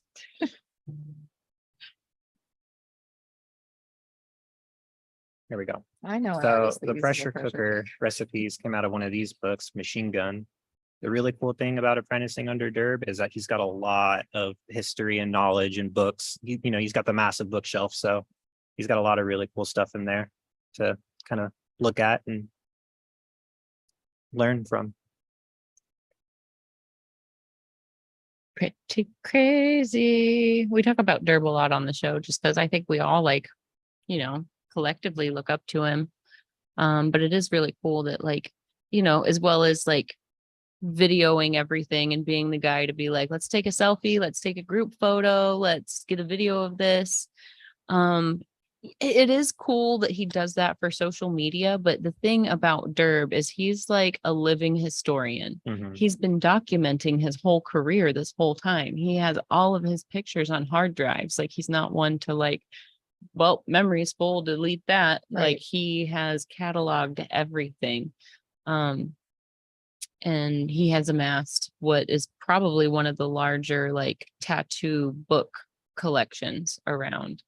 In Derb's room where his workstation is, there's this cabinet that's probably 8 feet tall that is 3.5 feet wide, maybe, that is filled floor to Mhm. ceiling with books, like to the point that it's like the heaviest thing in the room. He's It's given me a couple books too, and like giving me a real stern look, like you better not fuck with these. So there's Like these ones right yeah, here. this was one of them. I got the same look that I got from when he gave me the Ed Hardy flash book. That's so crazy. That's I'm what you're telling you learning how from. special this is. Yeah. I'm handing you I'm so excited for you, grail. Kyle. Your apprenticeship's going to be so amazing. Like I'll show a couple exercise Yeah. sheets I've been working on. you've been putting in a lot of work. Getting there. Isn't it crazy how like when you're doing exercises like that, you can flip back maybe a week or two and you can see when you look back at what you were doing for those warm-ups and exercises, you can see like your hand was not as smooth. You hadn't started developing that muscle memory, but once you flip forward a few pages and progress a few weeks, everything starts becoming smoother and more consistent. And I've been doing like 4, 5, sometimes up to 7 in a day of Yep. just sheets of this. So You start becoming familiar with the hand speed. One of the things that I think of when I'm running a line, because if you think of making a perfect circle, you're going to psych yourself out and you're going to screw it up. If you think of making a perfectly straight line, you're going to psych yourself out and screw it up. If you need to make a perfect 90-degree angle, you're going to psych yourself out and screw it up. So for me, I think about making it gracefully. Like there's this rhythm of your body. And like, as you like, just take a deep breath and then you move your hands. Sometimes there's just this grace in the movement. And if you can work with that grace and flow, grace is sometimes more important than straight. that's what I've been saying a lot doing these is I have that in the back of my mind always and just like saying to myself, like graceful and confident is Yep. what it needs to be.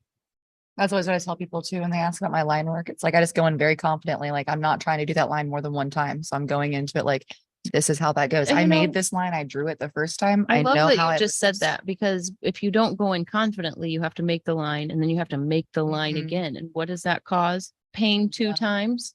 Why do you want to hurt your client twice? Like just if it belongs there, put it there. And that's the same thing with like color packing, shading, any of those things. Like if you're doing it, do it confidently, Yeah, like get you're it trying in to put and it move in. on. Don't go in like, okay, maybe I have to smooth this out later. So I don't want to go too hard. No, be like, I made this line. I already know how it goes. And even if it's a little bit off that path, it's fine This because I made applies that to line. to Keep painting, moving. any other kind of Yeah, art, I just use my, like, pinstriping. My stencil is just a guide for me. It's to let me know where things need to go. I know how to make those smooth curves because I just feel it. So sometimes they don't line up exactly with Mhm. that one line I have, or sometimes they're perfect right on them, but it's a smooth, consistent line all the way through because I'm not stressed out about that. I just know how it needs to move with it. Mhm. So I think that helps a lot. I've also got this cool time lapse from this morning of taking apart and rebuilding the machine. I'm so excited that you're documenting so much of this. Kyle, Can we you take should a second start. and talk about your like schedule, like what time you get up in the morning to do art and like work on this on top of working and then like while you're at work, sometimes you do all this other apprentice, like you're putting in all of the work. Like you're in a great spot. And I feel like some like that might be like, this isn't an apprenticing studio. You're in an amazing spot where you don't have to worry about all the, I'm going to be mean to you and break you down. You're just here to learn, but you're putting in all of the work. You're putting in just as much like time and energy as an artist that's going through all of that, except for you're applying it to your career. And it's just really inspiring. It makes me think about that. Like, oh man, like I don't want to draw this tonight. Like, man, Kyle would have already drew it last week. I better get in there and start drawing. Like you're putting in great work and you're going to be an amazing artist. Thank you. Yeah, absolutely. Kyle, we need to sit and start learning these two cameras together side by side. We need to start figuring out some of these features because you could have shot that in 4K, buddy. With that camera man, that's this was shining at- on your beautiful face right This was, here. this was at 8 a.m, okay? I'm just saying, it should be a goal that we work into together is learning these cameras because there's a lot of really cool things that they're capable of and we both could use those things. Yeah. And, from looking at the catalog of knowledge that Derb has amassed his whole career, like, look at the opportunity you have. You can not only save the books and take the photos and videos, but like you can take them in real time and actually like make a documentary if you want. Like if you get good quality footage, there's like Sure. endless Derb's a print- possibilities like of what the- you could yeah. do with it. Yeah, I'm really excited for you. Thanks. I'm Mhm. excited too.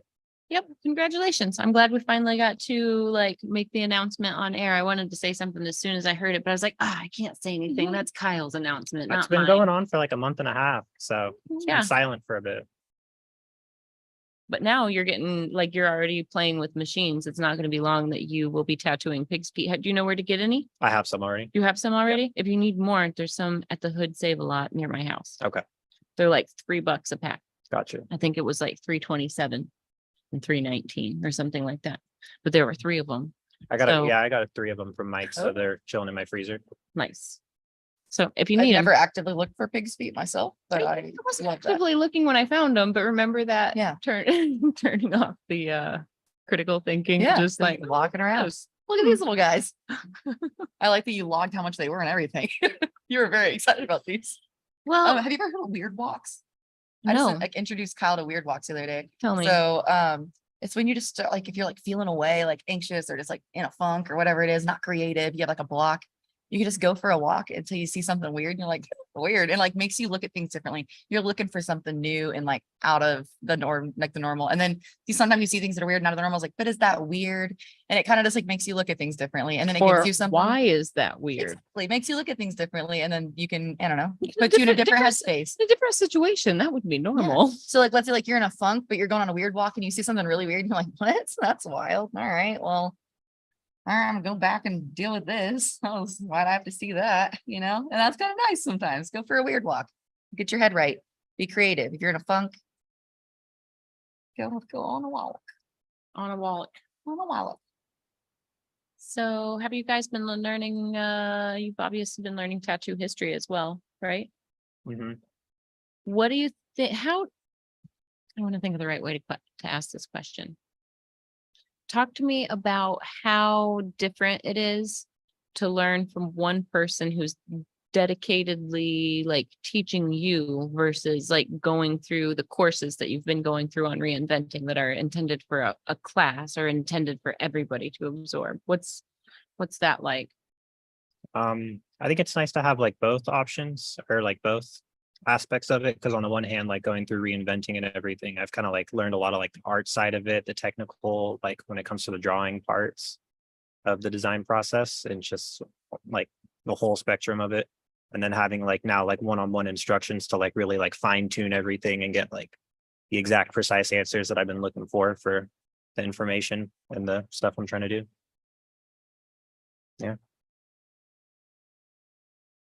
Versus Derb just like, this is how to do it. Mhm. Look, put your eyes on this. It would have been great to have an apprenticeship like that. Like, I wish I would have been able to have something where it was like, hey, let's, like you said earlier, you know, there's so many new artists that don't know how to use a coil machine. Yeah. He I takes mean, a lot of either, time to so- like explain stuff as he's going too. He'll like stop what he's doing a little bit to like actually like show me what's going on and some of the nuances behind like the microscopic moves and marks that he's making. you know, I've always been kind of like a nerd about like gadgets, like that kind of like tight, tiny mechanical things. It's always kind of come natural to me. When I worked at a bike shop, I was always like little cassettes, small, like small things that are like a small part of a big thing, but everything is like precision, you know. So I think once I started tattooing, it became very easy. Like when Kyle and I were talking earlier about the machine building, I was like, is it getting easier already? And he's like, oh yeah, because he put it together and taken it down a couple of times. And I was like, it's just kind of like radio parts, isn't it?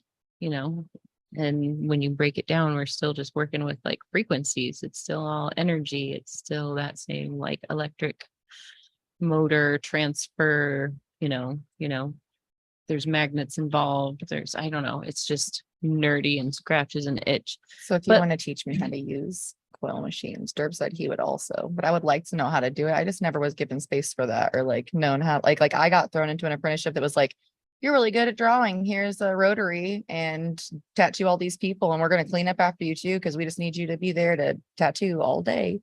So then I have a moved couple at home. if you more need. and more to like different shops that actually wanted to teach me things, like made sure that I was like good. But So, I still didn't have get to my know the coil basics, machines you know what I mean? upstairs, and I also have a little adapter so that I can put any battery pack on them. It was like $60 from Workhorse Irons, Okay. small plug. But I think it was really worth it because I can sit and just like tinker them. Sometimes like late at night when I'm here by myself, I'll just like plug it in and plug the battery onto it and just to have the like I think it'd be nostalgia fun of to that line. I want to try to buzz. line with it. I think it'd be really fun to like Yeah. have that option Yeah. too. I don't know. But the point that I was making was understanding the mechanics of your machines and understanding the basics of how they work helps you to understand how to troubleshoot if something doesn't feel right. You know what I mean? I think one of those things, like, I think a machine should be either completely sealed and never need maintenance, or if it's the kind of machine that needs maintenance, there should come like a little instruction book or a link to like, here's how to tear your machine down and clean it and lube it and like help people understand the tool that they're working with. I feel like that would make so many artists' life so much easier because I feel like there's like a whole generation of artists who switched to pens and rotary machines and they just like hesitantly like got one and then maybe went through 2 or 3 or 4 until they found one that felt good. But like I think a lot of artists don't understand what like the different like stroke lengths of a machine are. Oh yeah, versus, absolutely. Yeah. you know, how different drive systems work, how like the different cam that, you know, pushes the needle bar basically. Like if you don't understand how that works, you don't really understand how much time per revolution the needle spends in the skin. So it's harder to like understand on the microscopic level what you're doing to the skin. So all these mechanics sound like nerdy things and it sounds like something like, oh, it's all encased, it's fine. But if you actually understand how it works on like the microscopic and slow motion level, you then understand like how far you can push it with one machine versus the other. And by push it, I mean like how many times you can saturate an area, like how many passes you can make before like I need to hit that next session. Like if I hit that again, that's going to be overworked. And that's one of those things that varies based on how different machines work. And I think that's something that it's one of those things everybody jumped into it and then out of like, I don't know if it's pride or if it's just like people get set in a rut, but they never took the time to learn. Yeah. And the information is out there. Aaron Williams at the Rubber City Expo, like we saw 2 different pictures of him and I totally blanked on his name. He builds these power supplies that are very intelligent. And if you just understand like the mechanics, if you want to understand the mechanics, he's got some wonderful videos out there that kind of like break things down in like super duper slow motion. He's got this crazy slow motion camera that he's caught like skin actual or the needles penetrating into this gelatin solution. So he's actually got slow motion video of the ink being distributed in the tiny Oh, holes that's cool. as the needles moving. So, you know, there are things that he's learned and like helped make me aware of, and artists that are aware of this. Now it's easier to understand how the ink goes into the skin, because in my brain, I understand better on the microscopic and like super slow motion level what I'm doing and how that ink is actually going in and how deep the needle goes versus how deep the ink actually goes. It's kind of mind blowing. And I know it's nerdy, but I think everybody should just take the time. Anybody who tattoos should take the time to like look into how their machines work, like how that needle travels. And, you know, then I don't know, there's just, if you nerd out and get into the microscopic mechanics, I think it just helps you understand how the trauma on the skin is actually working. So it's like mechanics and organics combined, but I don't know, it gets pretty nerdy. I think people get lost with it because it is highly technical, but I think once you understand, you can just push the skin like to the limit without making it a rough heal. Yeah. Do you know what I'm saying? Like, That's kind of where I know exactly where I can, like how deep, like not deep, but like how like I know when that line of trauma is there, which is why I try to go in first pass, boom, we're in there. But I know I'm going to wait and go back in on that another time if I need to, or I know there's like totally a level of intuition too. Yeah. Like the more you do it, the more you Yeah. just know, and the more I you can just know on kinda feel different it, skin yeah. types. Yep. and like there is a talking to feel. you and Jordan too about how it goes into the skin definitely helped me with that, knowing when that's going to happen. I know that my heels now, like people are barely even, they're like, I barely even had any flaking. Like this was super comfortable. It was really weird. There wasn't Mhm. even really like the sunburn And phase. the crazy thing is once you figure out that perfect limit to push Mhm. it to, you're not doing touch-ups for oversaturation. You've actually got just the right amount of like, but Well, I was just like in kind of like default mode for what I was taught and what I was told to do. Mhm. So I never really thought, I was more just like, okay, here's the art. Like this is the art part. This is what I'm focused on, because for so long I was focused on like the technical part, making sure it looked good. But I was making it look good with what I had known, like how I knew how to do it, Mhm. and not necessarily like the most efficient way or like the most, you know what I mean? Like, so now I have that knowledge and I can go back in and actually work with the skin. Jordan had made a comment one time about how he goes into the skin and he was like, I thought about it one time, like when I go back is not the same as when I'm going forward. He's like, so I guess I never really thought about like when I'm making like this nice little painter stroke. He's like, I never really thought about the back that I was doing is not the same as the forward, and like making it the same the exact time actual and like a angle nice that the needles yeah, strike. Yeah. nice rhythm that he was doing with it. And I was like, oh yeah, that makes total sense to me. Yeah. You know, I made that connection when Russ was tattooing me. He was in like the kidney area and he was like drilling away, but I realized that like if I just calmed down and let him move in like large, graceful motions, I knew he was saturating efficiently, but I also like, I don't know, those long, smooth strokes hurt less. They yeah. were like easier to wrap my head around than, and I have a tendency in the way that I work, because I work in tight little details and textures that like, there's no way around that short little stipply Mhm. kind of motion. But in large, broad areas, those confident, bold, graceful, back to graceful, those confident, bold, graceful strokes, even when you're shading or color packing, really are the most tolerable for your client, but they also get the most accomplished. Like when you understand the right hand speed to move Mhm. your machine and all the things, I don't know. It was a cool way to look at it. Definitely helped me. And I was like, oh yeah, duh. Like it just takes that sometimes, because you get so like, especially when you're taught by people who really don't care about it all that much. Mhm. You know, when you care about it a lot and then just kind of not knowing where the resources are, getting here gave me the resources to actually go, oh yeah, cool. Now I can actually look into these things and make sure that like, you know, I'm better, my clients are better. And I feel like my artwork, every time I go into it now, because of something Kyle said, Kyle looked at one of my designs one time, I was about to get into a tattoo and walked in and was like, so what are you working on in this one? Like, what's your Like, what's your thing you're working on in this one? Like, what's the objective kind Yeah, of like question? what's, well, not even like just, yeah, like what's like, What are you working tricks on? are you trying out? Yeah, what tricks are you trying out? Like what, like you trying to do, you know, more saturation, you playing with like some glows, you playing with like, what are you doing? And I was like, oh, ugh. And it just, ever since then, my tattoos are like, boom, boom. It like got me back out of that funk every again, because time now you're I'm like trying a back new into trick. learning. I'm like, oh, duh. I don't know why I got so just like kind of just in a funk. Not to say that my work wasn't good, but it was at the same level for a minute. And then now I feel like I'm like, okay, let me push myself a little bit on this one. I know how to do this. So let me play with that a little bit. I'm and definitely it's been getting a pushing little myself bit- in the yeah. direction of some new tricks some more lately. I've been Yeah. doing some more wig wag stuff. I love Maddie your and I wig have wag. now have Ugh. a shared client. Cute. what do With you call Ananda that? too. Ananda Yeah. added to our sleeve. Yep. Yeah. I want to get Lindsay all of the cool artists that I know. I want her to have those pieces on her because she's such a cool client. As soon as I met her, I was like, and she wanted to get all this work done. I was like, yes, and I want to do it. But maybe we could do collabs with people I really like too. So we could both just keep, you know, The keep upper part of adding this and- is going to be yeah. a desert landscape at so sunset. beautiful. So It's so the sky's sweet. filled with purples and blues and really rich, like hot pinks and reds. So this will all just kind of fade seamlessly up. But she's really been getting tattooed a lot. Her sleeve is coming along. Yeah. It does kind of make sense that she wanted me to do another landscape on her now that I realize how far you guys are pushing the water scene with the birds on So her I arm. gotta talk to you about that too, because I wanted to do a collab with you and I already collabed with Ananda on that. I'm adding another bird, but I would like maybe if you wanted to play around with the background and we can Sure. all collab on that together. I think that'd Sure. be very cute. Yeah. Cool. I'd definitely be down. Yay. If she's down, She I'm told me down. that she wanted us to This collab is- together. This So is some more wig wag stuff.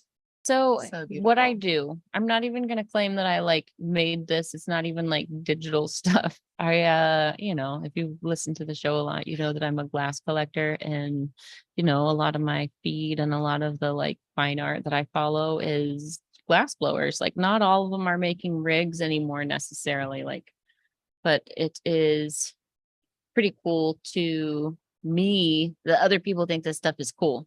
Yeah. Like I like taking some of my favorite artists. I'll take their photos and I'll take their posts and then I'll take them and I'll like pull them into Procreate or Photoshop and I'll like posterize them or I'll take them to just black and white and then I kind of manipulate those a little bit.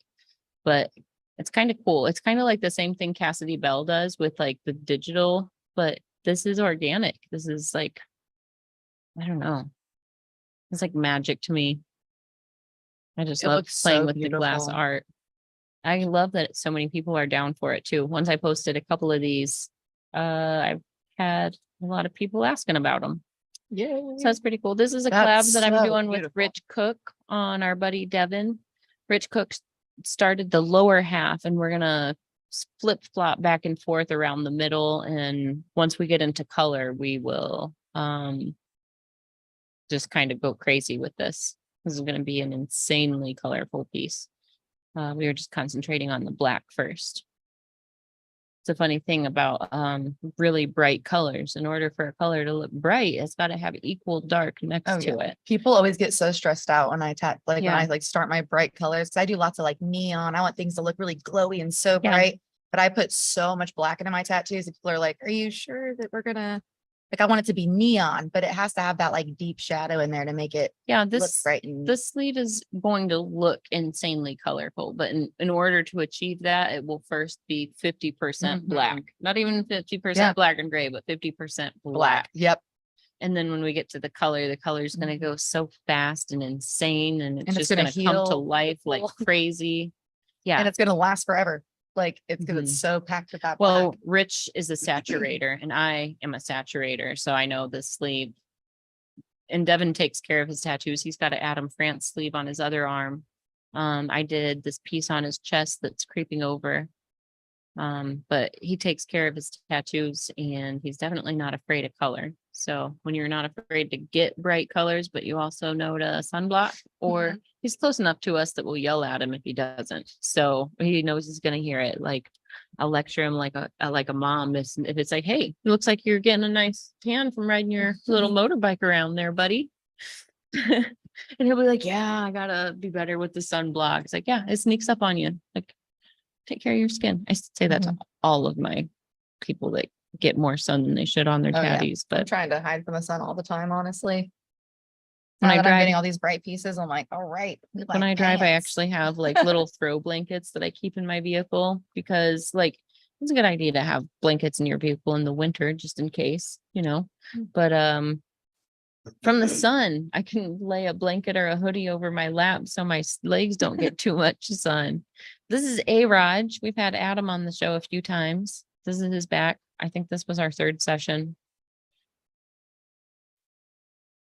We probably could have kept going, but I was afraid that we covered so much ground. He was going to be miserable healing. So next session, we will start with the darker blues behind the clouds at the top, working down into what we have. And then there's going to be 2 red moons. So pretty cool. Pretty cool. I might go in and brighten up the yellow in her uniform a little bit more too. I think that'll be about it down there. So this is like the fastest back piece I've ever done, which is like awesome to accomplish that much so quickly. But like Adam's so great to see and like loves getting tattooed so much. But when I cover so much ground so quick, it's like, oh, now you're gonna be gone. yeah. He won't be gone. Adam's part of the tattoo family, man. He's here for every He'll event be that we safe. have. Yeah. Maybe He one day cracks me he'll up. be like, maybe I should tattoo. Does he do the art things? He does some art nerdy things. Yeah, I Mhm. like that. Okay, okay. I don't think it's totally out of the realm of possibility. But, you know, it does take a lot of time and dedication. You know, we sit here and see how much time and work Kyle's put into learning already. Even before the apprenticeship, like just showing that you wanted to do it, you were like in here every morning painting. Then you go home and like relax by painting or pushing yourself to do drawing or painting challenges every single day for a month. Like put the work in. Trying to. It's going noticed for sure. Do you want to pull up some more photos of Maddie's work? Yeah. Pull up the gram. The Graham, El Graham Marino. The gram.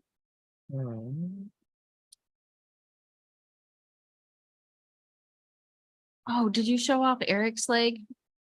I might have been looking down and not paying attention. It's I after did heel not. piece I did at Indie Expo, taken by Ash. I love the boba. I do too. And then this little guy's like hiding in there.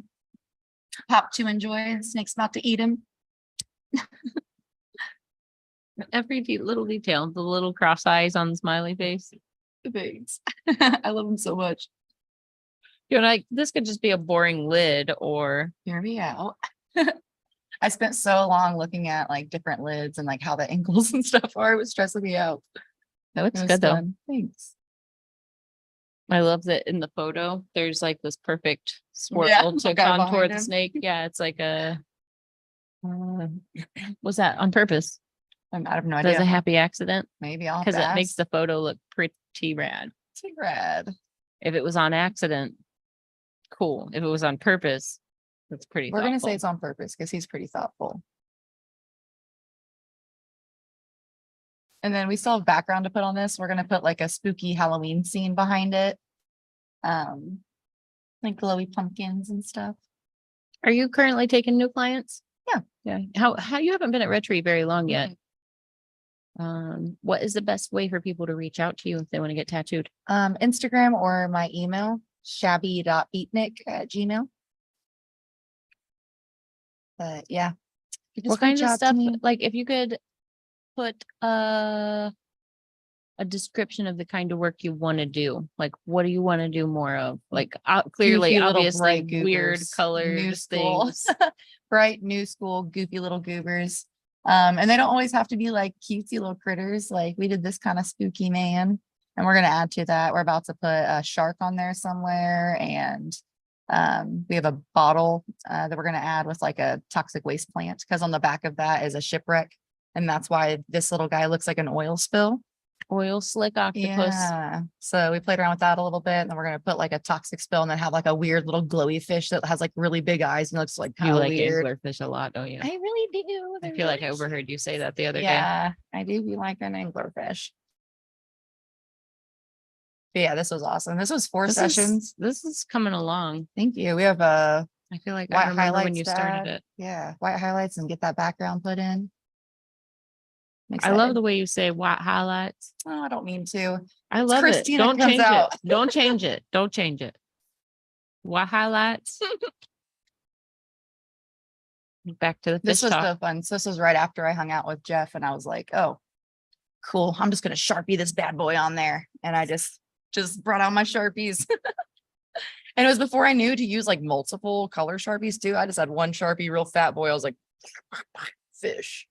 And it was very fun, and it came out great, and it made me really excited to do more Sharpie stuff. So I went and bought lots of colors of Sharpies. Nice. I actually like keep an eye out like after like let's say Easter or after Mhm. like a holiday or whatever, like watch the end caps at the different stores while you happen to be out at like ADHDing around. Yeah. Or back to Um, school time. Yeah, shortly what I just after got back to mine. school time. But when you can find them on clearance, like when you get a pack of Sharpies that's 75% off, oh, Mhm. give me the rest. Give them to me. Give me the rest. I'll just I'll take buy, 'em. I'll Yep. take all of them. And that's, I usually once or twice a year, I do that and fill my drawer up. I'm down to like yellow. I use a lot of yellow, but I I'm use a down lot to of like yellow. yellow and light blue. So I need to get some more. I need use to get yellow, dark pink, and colors. green. I start off with yellow. One of the things that I always do, almost always, is I'll have my clients stand and then I draw a grid on them. So I've got my That's what I just did vertical with and Jasmine. horizontal, and then I have them get comfortable. Mhm. And then I'll take my time drawing, and then as I like start progressing through the colors, I'll have them stand and double check and make sure Like everything's touch still things up and proportionate. move it. and- Yeah. Yep, but I gradually I go from light to dark. Like sometimes it might be yellow, green, dark green, blue. Other what I do times it too, might be yeah. like yellow, light peach, orange, brown. Mhm. You know, it doesn't really matter what the color it is. It's just I'm getting darker as I refine the sketch on you. And that's the same way I would do it with a pencil drawing. Right. I would just get darker and more refined as I go. So one of the things when you start like confidently just like sketching on clients and letting the image emerge, pieces fit better. Your Mhm. style is more a part of it. Oh, it's so much easier for me to accomplish these tattoos, I think, outside of these expectations that I put outside of my style, Mhm. where there's just certain things that I just wouldn't do. Like it's really cool and I appreciate it. And like I've seen it other ways and I like it. But I feel like sometimes when I'm like I sit down and I critique myself too much, like I'm drawing, then I keep messing with it and then I'll look at it some more. I'll be like, well, I do like when like this happens sometimes. I'll play with that a little bit. And then I feel like when I go to get to the tattoo, sometimes I'm in a different headspace than what I was when I doodled it on, outside of when I could just sit there with them and be like, hey, I'm gonna draw this voodoo doll bat, which I just did on Jasmine. We're gonna start on our shop manager. I'm starting a underbust piece, and it's a voodoo doll, like crocheted voodoo doll bat, because she crochets little guys for Hell City. She has some of those. Mhm. But we did a little voodoo doll that's crocheting itself, and then the hook, like the crochet hook, comes up here. It's like the little peep that happens is the crochet hook with a little bit of yarn. And then when you look at it, it's this big goofy little critter down there. And he's How big is it? big. Big. Okay. When she came in, I said, so you know how I do big tattoos, right? She said, yeah. And I said, cool. And I go, how much numbing cream you put on? She's like, okay. We went and made it a lot bigger. I was like, all right. And it's going down even more. So like the idea of those like chandelier pieces, people Yeah, like, it's like I'm just gonna take your whole torso Give while it we're to at me. it. yeah, it kind of just- just happens. I mean, honestly, when I like just get to looking at somebody, sometimes like we're doing the brainstorm and like, let's say we're talking about like shoulder chest. Mhm. Like sometimes I'm just like, and you just like kind of look at the body part. And sometimes it's like, does it have to stop there? Like, could it come down just here? made Could it go sense to over be this big. way? I You know didn't what I go mean? into it with the intention of I have to have half her torso. No, like, I no, wanted to make sometimes sure it's that it just was, like, appropriate to fit his- the body His is what I face was saying. big. I can make sure that the details I have, I planned out like very intricate details, since she's someone who's in the shop that I can just kind of like yeet when I want. I planned a lot of intricate, like there's gonna be a whole session of just putting texture in the crochet on the bat. Like we're gonna do all that and then go into the wings, because it's crocheting its own wings. And then there's little pieces of yarn hanging off the wings. And there's ghost cats playing with the yarn, her cats. I have the 4 the cats. whole scene. So it looks like those chandelier pieces where they have like the rose and like the little beads that happen, and then the little dangles that happen down from that, but like really fun, still that, but like a little bat and his little body hanging. And he's a voodoo doll, so his feet are like flopped forward. Like he doesn't really have like they're not like hung up or anything. He's like, bleh. But then it's like his arms are like kind of like stuck into his body, and you just kind of holding the. So I've got Yeah. a question. Yeah. What happens if you get a voodoo doll of somebody, What do you mean? but you're nice to it? Then good things happen to it. That's Is like that the whole real? point. Yeah, Good thing you can, it's not just about you like can put good things. I poking do- needles through I 'em. don't do like You can like, that's a lot of work to have a voodoo doll made for you, and that's just like a lot of weird that goes into that. For me personally, I like to have figure candles on my altar, and Harry and I just did a whole thing for the like the full moon that happened on the 1st. We did like a whole like communication ceremony and this whole like cool thing with our altars, and we had like there's like a sigil candle or a sigil candle figure candle for like a lady, and then one for a guy, and we went for abundance for the for the 1st. Mhm. So we were like, all right, there's abundance and like friendship, love, happiness, Mhm. whatever abundance comes to us. And we like carved little things into it, and like we put the intention, like our initials into it, like we carved our intentions into our own. And if I wanted to, I could have given it to Harry, and he could have been like, love, blah blah, or he could have been like, gets a bad rash on her butt. And I don't know that I'm gonna get a bad rash on my butt if that happens, but I wouldn't want him to put that bad energy out there for me. But we just had our own candles, and then just put our good intentions into it and like what we were wanting, and then put them down and tied them together and lit them up and let them burn down. And I read the candles in the morning, and it was really cool. nice. Yeah, it was pretty Okay. fun. Okay. But you can just be nice to it, or like, just like say, like you can like pen nice notes to things, like like put like write like really secure the back if someone really needs to have a backbone, like things you can put with good. It's Okay. all about intention. If you don't put mean intention into the pokes, they're not gonna be mean. But do you think people that want to do good intentional things think to get a voodoo doll of another person? I don't know. I guess it just depends on what kind of critter you are. If you're like, hey, my friend's really going through it right now, I'm gonna try to put some good vibes out there for Well, is her. that a thing? That's got to be a thing, I don't know. right? I'm not doing it to you, don't worry. But like, but if you want me to, I will. Figure candle for fun. I don't know if I'm the one that needs the candle. I could figure candle somebody. I could teach you how to figure candle. Well, I'm glad I could talk to you about that though. It's cool. I really like it. It's like not as weird as, I mean, at the end of the day, if you don't like all that weird stuff, like it was cool that we took a moment to go, hey, here's the goals that I'm setting for myself for this month. I'm taking a moment to acknowledge, maybe faults that I have and things I need to work on. And I'm going to acknowledge it in these moments and carve these things in these moments to go, okay, this is something I'm really working on. And you're not going to write that and be like, hope it happens. You're going to be like, all right, cool. Like I'm putting that intention into it like that, like strong. yeah, it's all about like the genuine Yeah. intention. So if it's, and for me, I feel like that intention goes further than other people think it goes, and that's fine. So back to this But, documentary I yeah. talk about all the time by director Tom Shadyac. It's called I Am. And one of the things that is talked about very strongly in the movie is the power of intention Yeah. and then collective intention. I think intention is a direct pipeline to divine. I think that is, and divine is intention. It's that energy that we have, that we put forth things. So if I have a good intention, so I do something for you, that's a way of me sharing.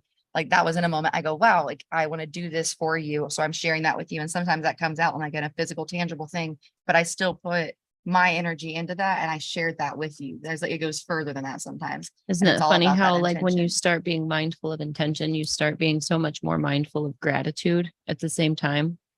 When you start thinking about the energy you're putting out there, you then start thinking about the energy that like People are giving you. not that also, but like the literal energy that shines down upon you. You know what I mean? Like Mhm. once you become aware of like the power that intention actually has, you become a little bit more in tune with all of the energies, and the gratitude I think is something that's why like I think people that are really in tune are just really chill, because like when things get hard, they're still just like, All right. I'm still Yeah. grateful for this, and that does suck, but I'm still grateful I've Yeah. got this, and this, I try really hard to like when I'm frustrated about something, I'll be like, the first world problem. You know Right. what I mean? I'll get the complaint out just to get it out, or I'll like have the emotional outburst to have the emotional outburst. But then it's like first world problem. Like I'm that BPD I gotta baddie, get so I over have it. to acknowledge the intention behind it always. I have to go, okay, is this a like a malicious thing that just happened, or was it an accident? And that's like the thing that it happens really quickly in my head because I do it very actively. It's like one of my things that I like need to do so I don't spiral about like little shit that's just not important to me anymore. So I just kind of go, okay.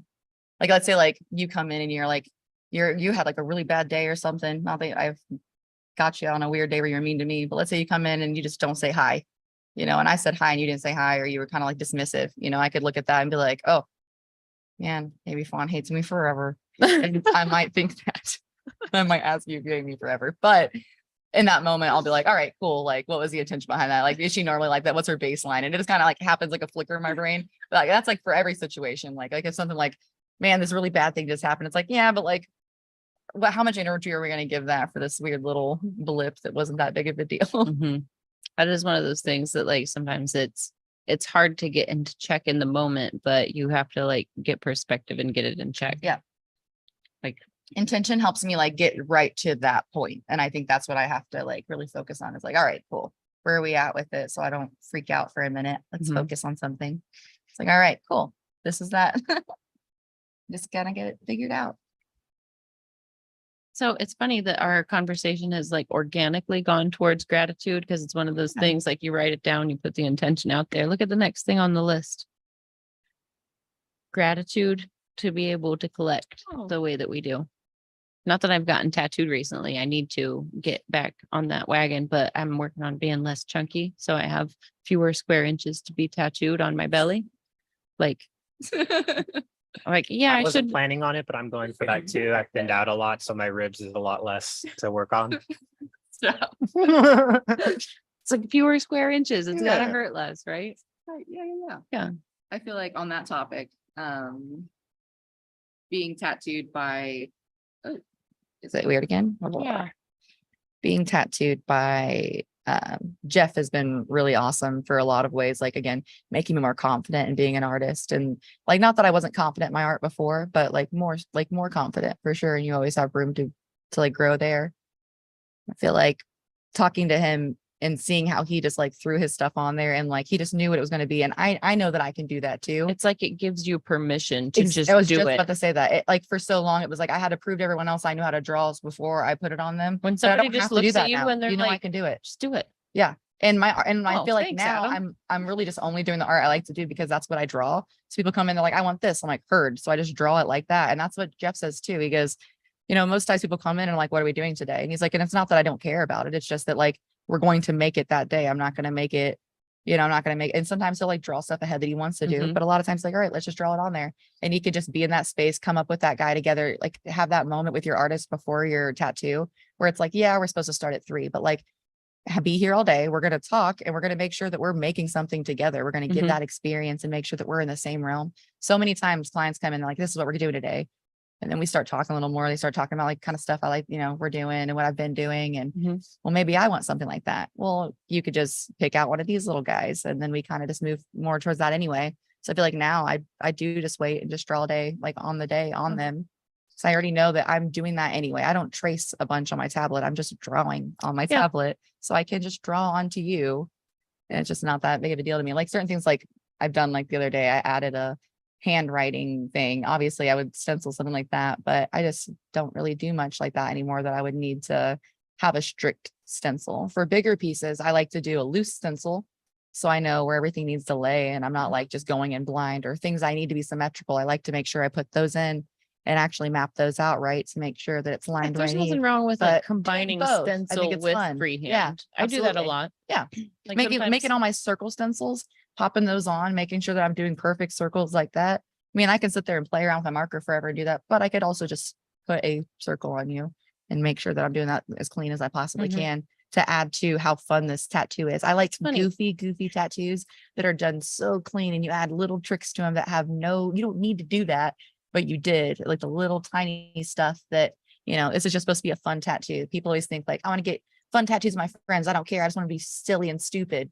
Like, yeah, man, let's do that. But let's do it at like such a level that it looks so nice that people are like, almost like, why? Like I have 2 dicks on me now and people are like, that's beautiful, man. Like I have the biggest balls on my leg. Like, man, that's crazy. That looks amazing. That's beautiful. You know, it takes that. Like where someone can be like that, like, man, the glisten on that ball sack. You know what I mean? It's silly. It's so silly. And I love it. That's my favorite part. I mean, if you're gonna do it right. Do it to the like X degree.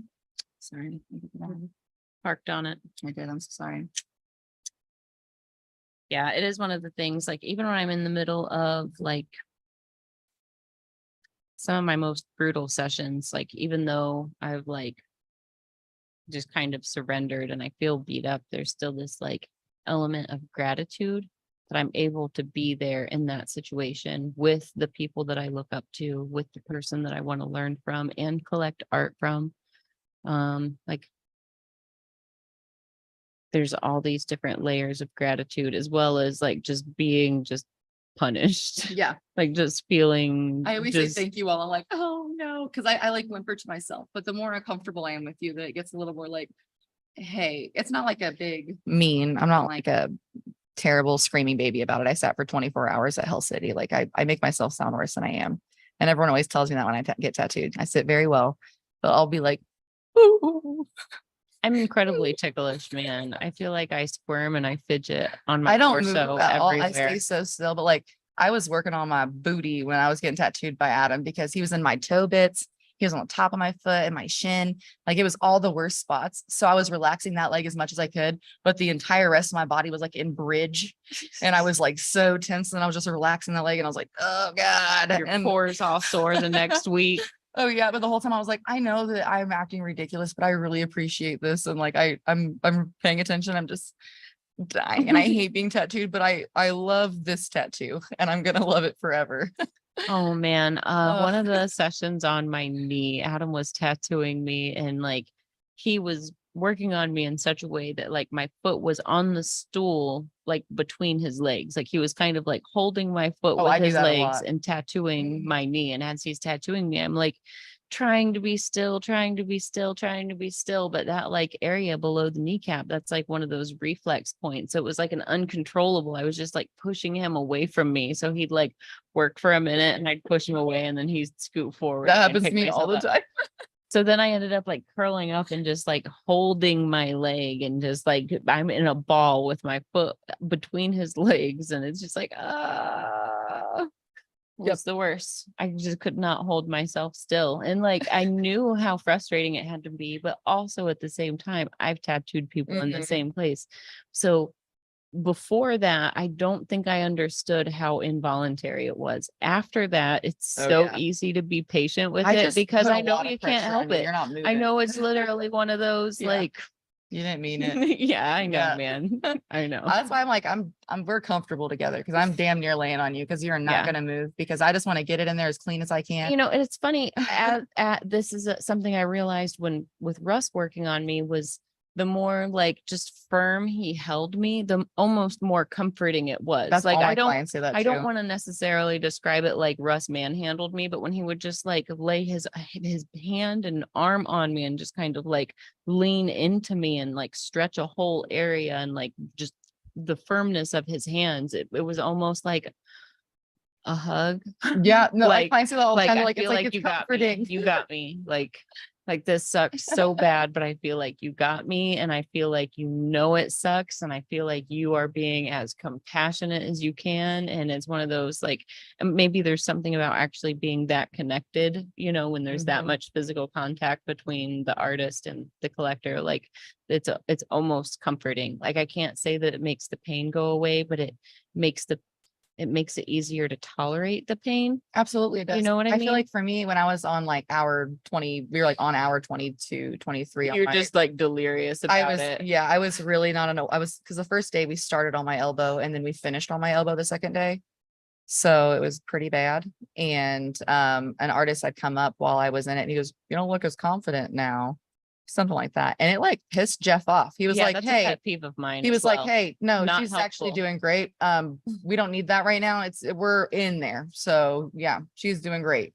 And it just made me feel a lot more confident and like made me more comfortable. So I've always been like a hippie grandma. So my clients made sure that they feel comfortable. I'm using back team when I can. Like we're doing this thing together. I'm trying to make you as comfortable as you can so I can do as much as I can today.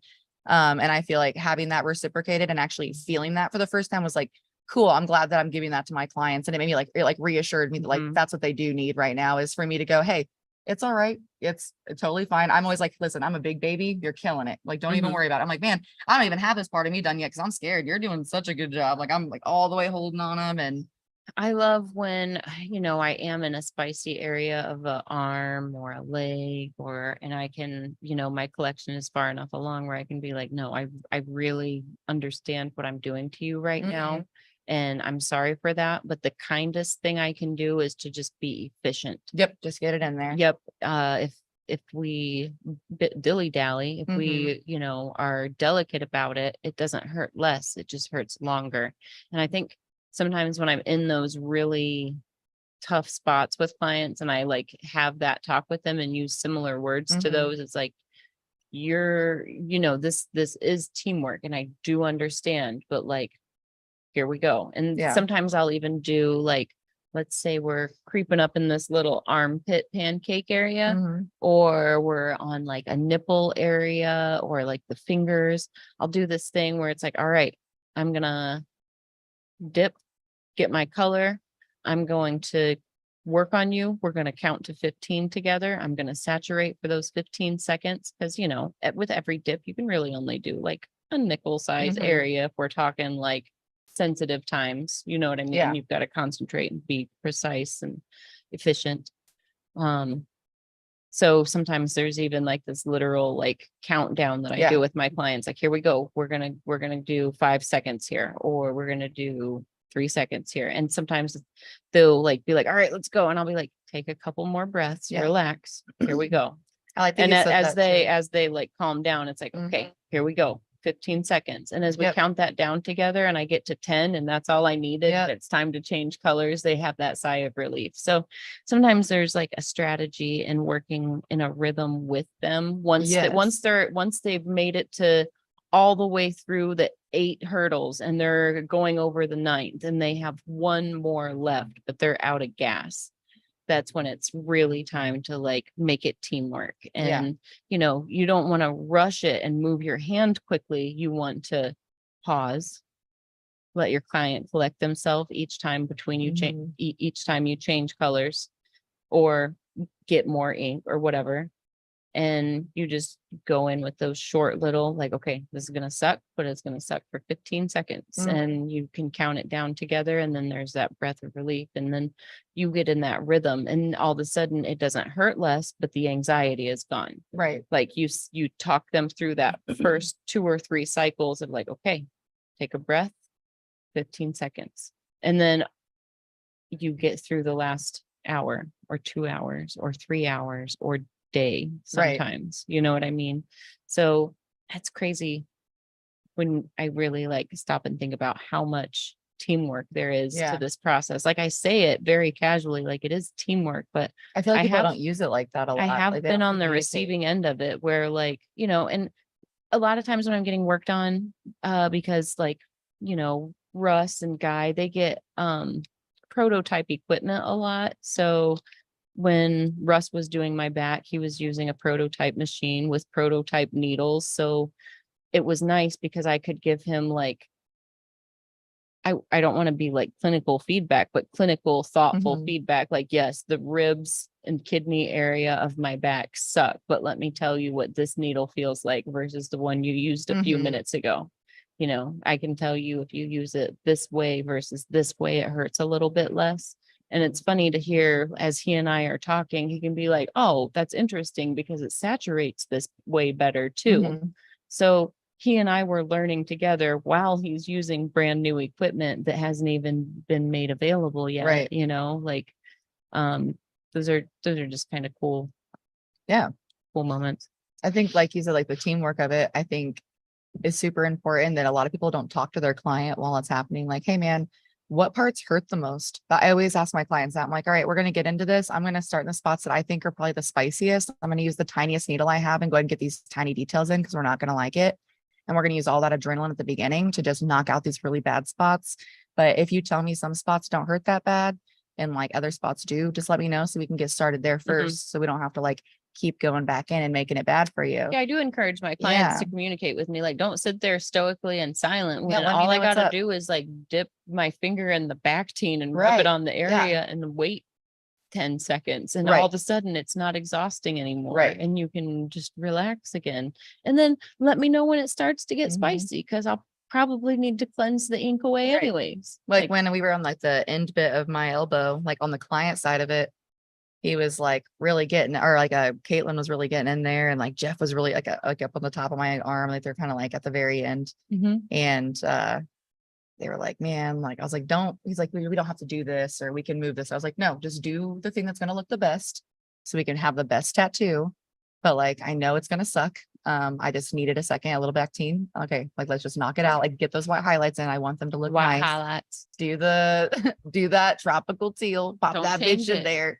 Don't go fast, you know. And it sucks, Mhm. but I was like, I know that this is gonna be the best, and I'm not gonna have to do this again because it sucks. Mhm. And I try to do that for my clients. Yep, it's a funny thing because like sometimes late night end of session, I used to catch myself working more quickly just to like get through it and be humane. Caring about and- you, like, ah, But okay. like in reality, that means I got to go back into that area Yep. again because I was rushing. Yes, I was paying attention to your pain, but I was rather than utilizing those pain moments more efficiently, I was just rushing and working quickly to get you out of pain. Where if I slow down a little bit and I make each mark count, like Right. each time that needle enters the skin, I make it count. And then I just like hold my paper towel that's saturated with Mhm. Bactine and ink. I just hold it on there and apply a little bit of gentle pressure as I change colors or rinse my needle or whatever I'm doing. And when I come back in, that Bactine's been soaking in that very spot that I'm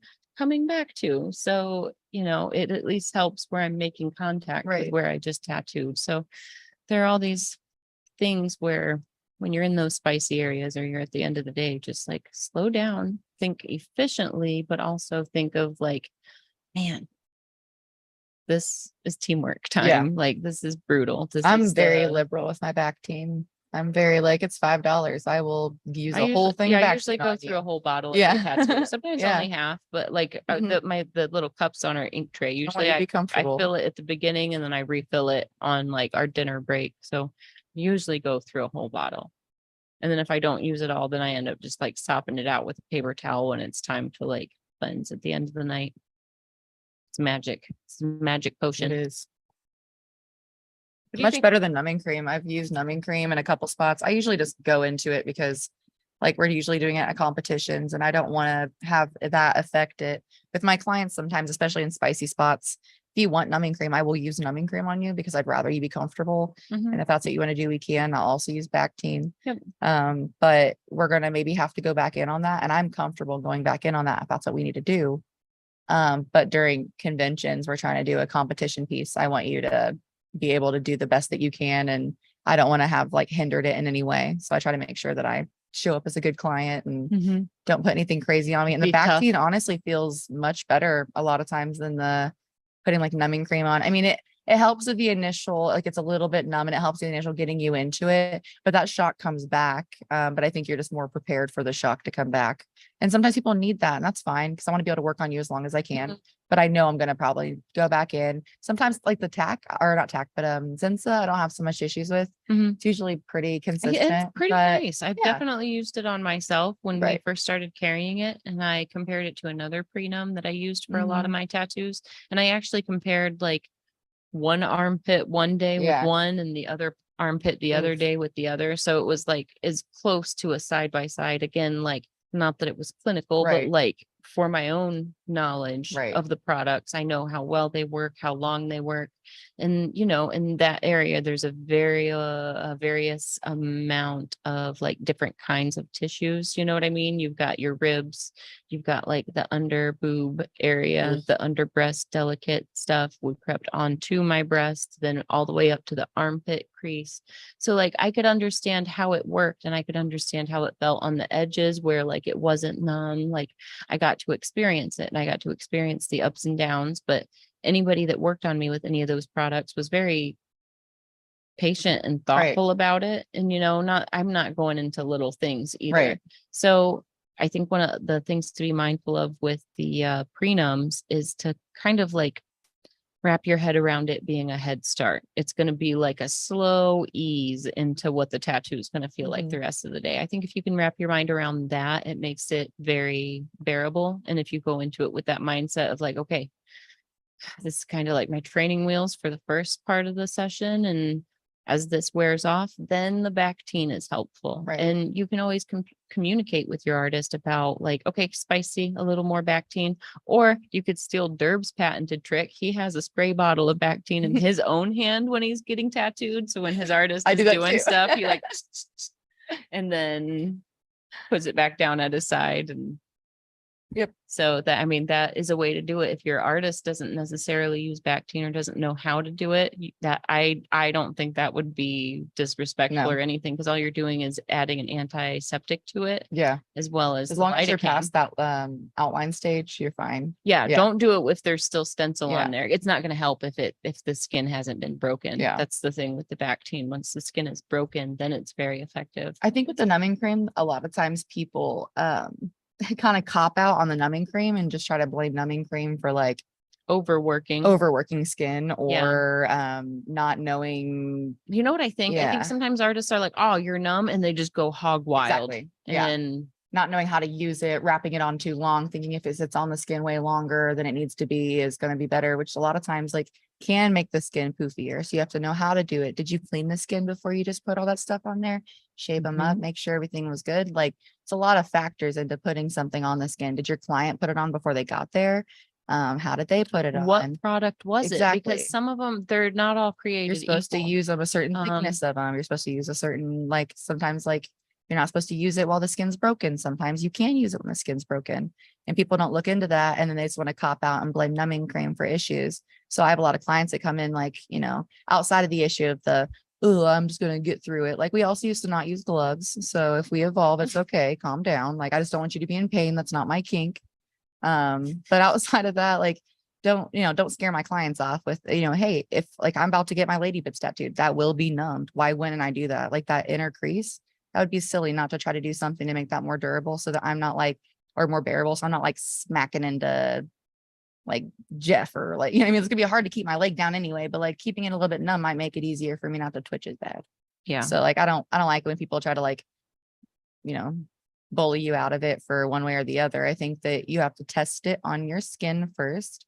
You should do a skin test like it tells you on the back. where you I- take a little bit and you put it on there for the amount of time and you just see how your skin feels. And sometimes you have a reaction because it's not right for your skin. And So, that's when it's a problem. I tell my clients I do not want them to buy their own. Right. We are I will give fortunate it to enough to you. carry it Yeah. here. But I have used it on myself. Right. You know what I mean? Mhm. Like I understand. want anything in your skin I understand how haven't it used. is or isn't going Yeah. to affect the heel. There are numbing products that have been used on me that totally affected my heel. One of them was Vasocaine. Mhm. Roughest heel I've ever had in my life. It was a tough session. It was a long day. At the end of the day, I got spritzed down. I got wiped down with Vasocaine. It A, set me on fire. And then B, yes, I was numb the rest of the session, which was only like another half hour. Right. So we were towards the end when this trick was pulled out, but it was a rough heel and everything had to be touched up. So if it's any kind of prenum that is a vasoconstrictor, what you run into is it's just too much trauma on the skin cells. So some of those products I do think in combination with overworking the skin are the cause of a lot of problems. Right. But it's you're really causing a lot of trauma when you're cutting off the blood supply because it's a vasoconstrictor. That's what it means, is it constricts the blood vessels. So there's not blood getting to the surface of the skin.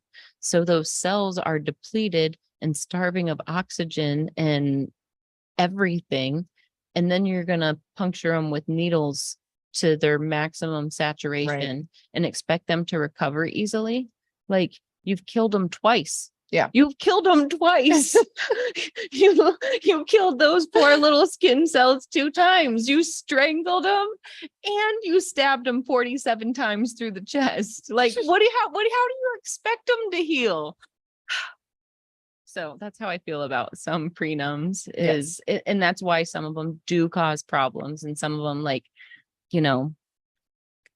if you're just doing like a few little lines in an area and you really don't want to feel it, okay, maybe that's the perfect product for you. If we're talking just eyebrows or something small, okay, maybe that's the perfect Right. product for you.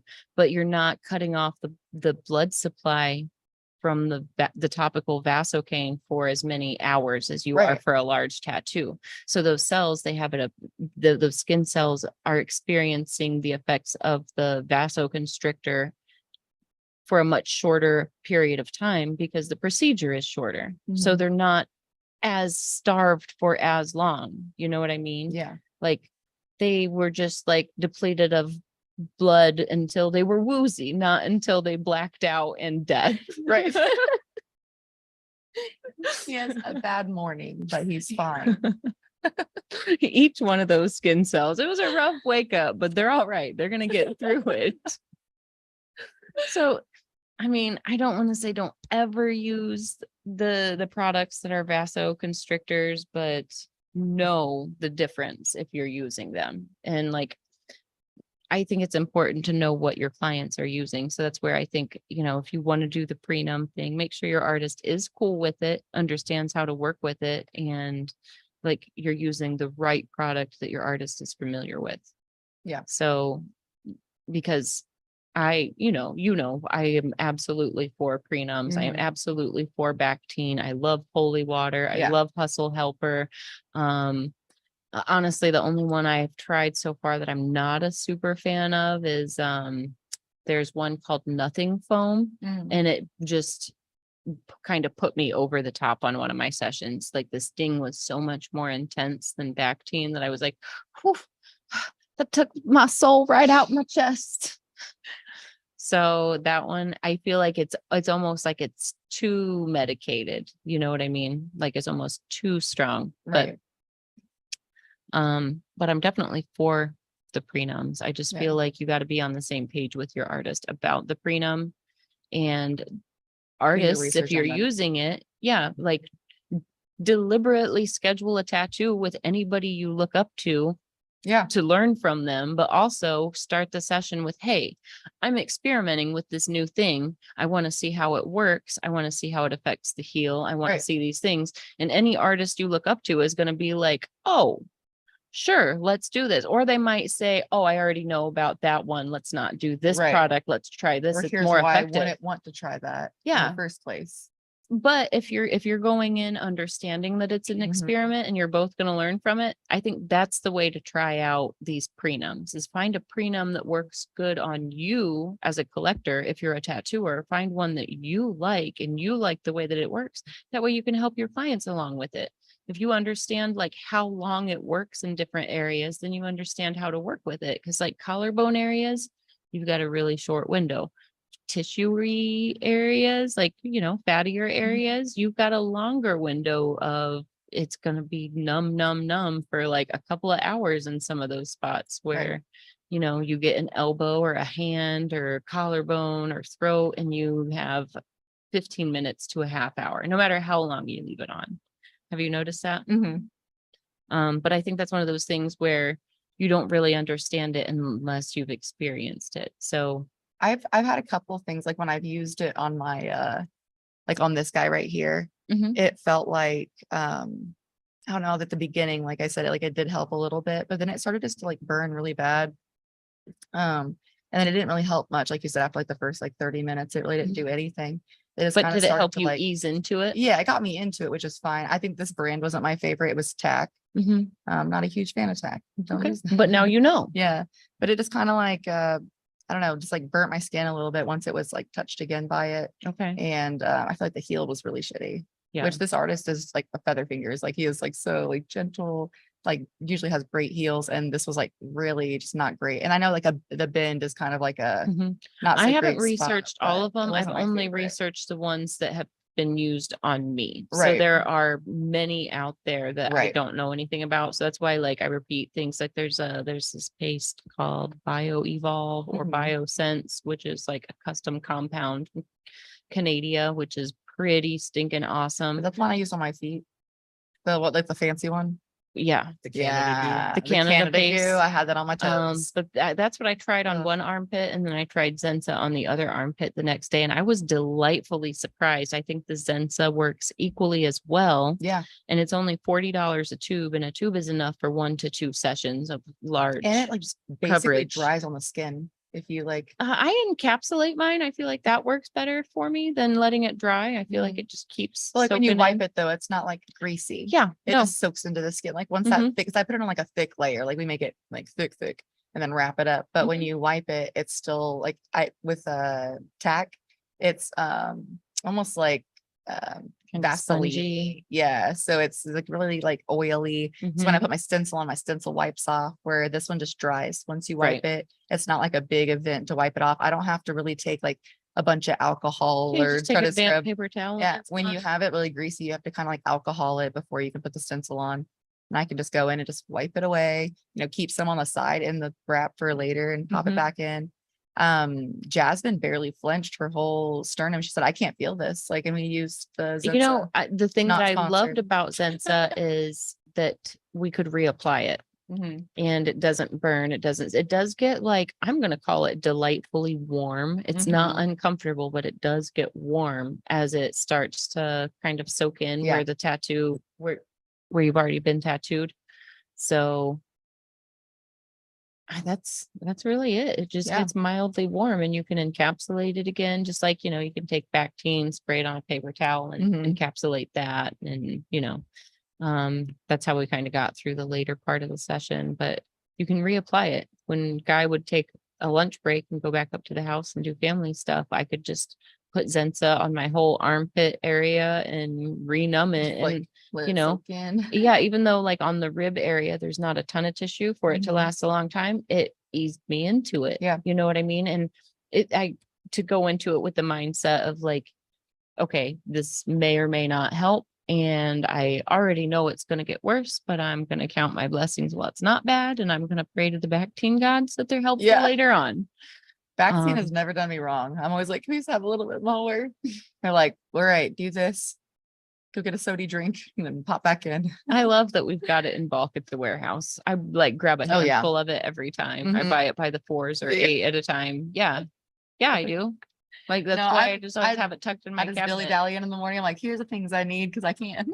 I am due for basically re-upping on a lot of things. My inks, I have a lot of colors that I'm low on. That can be a scary order to place because I need 1.5 million colors to I'm make about my to do the magic same. happen.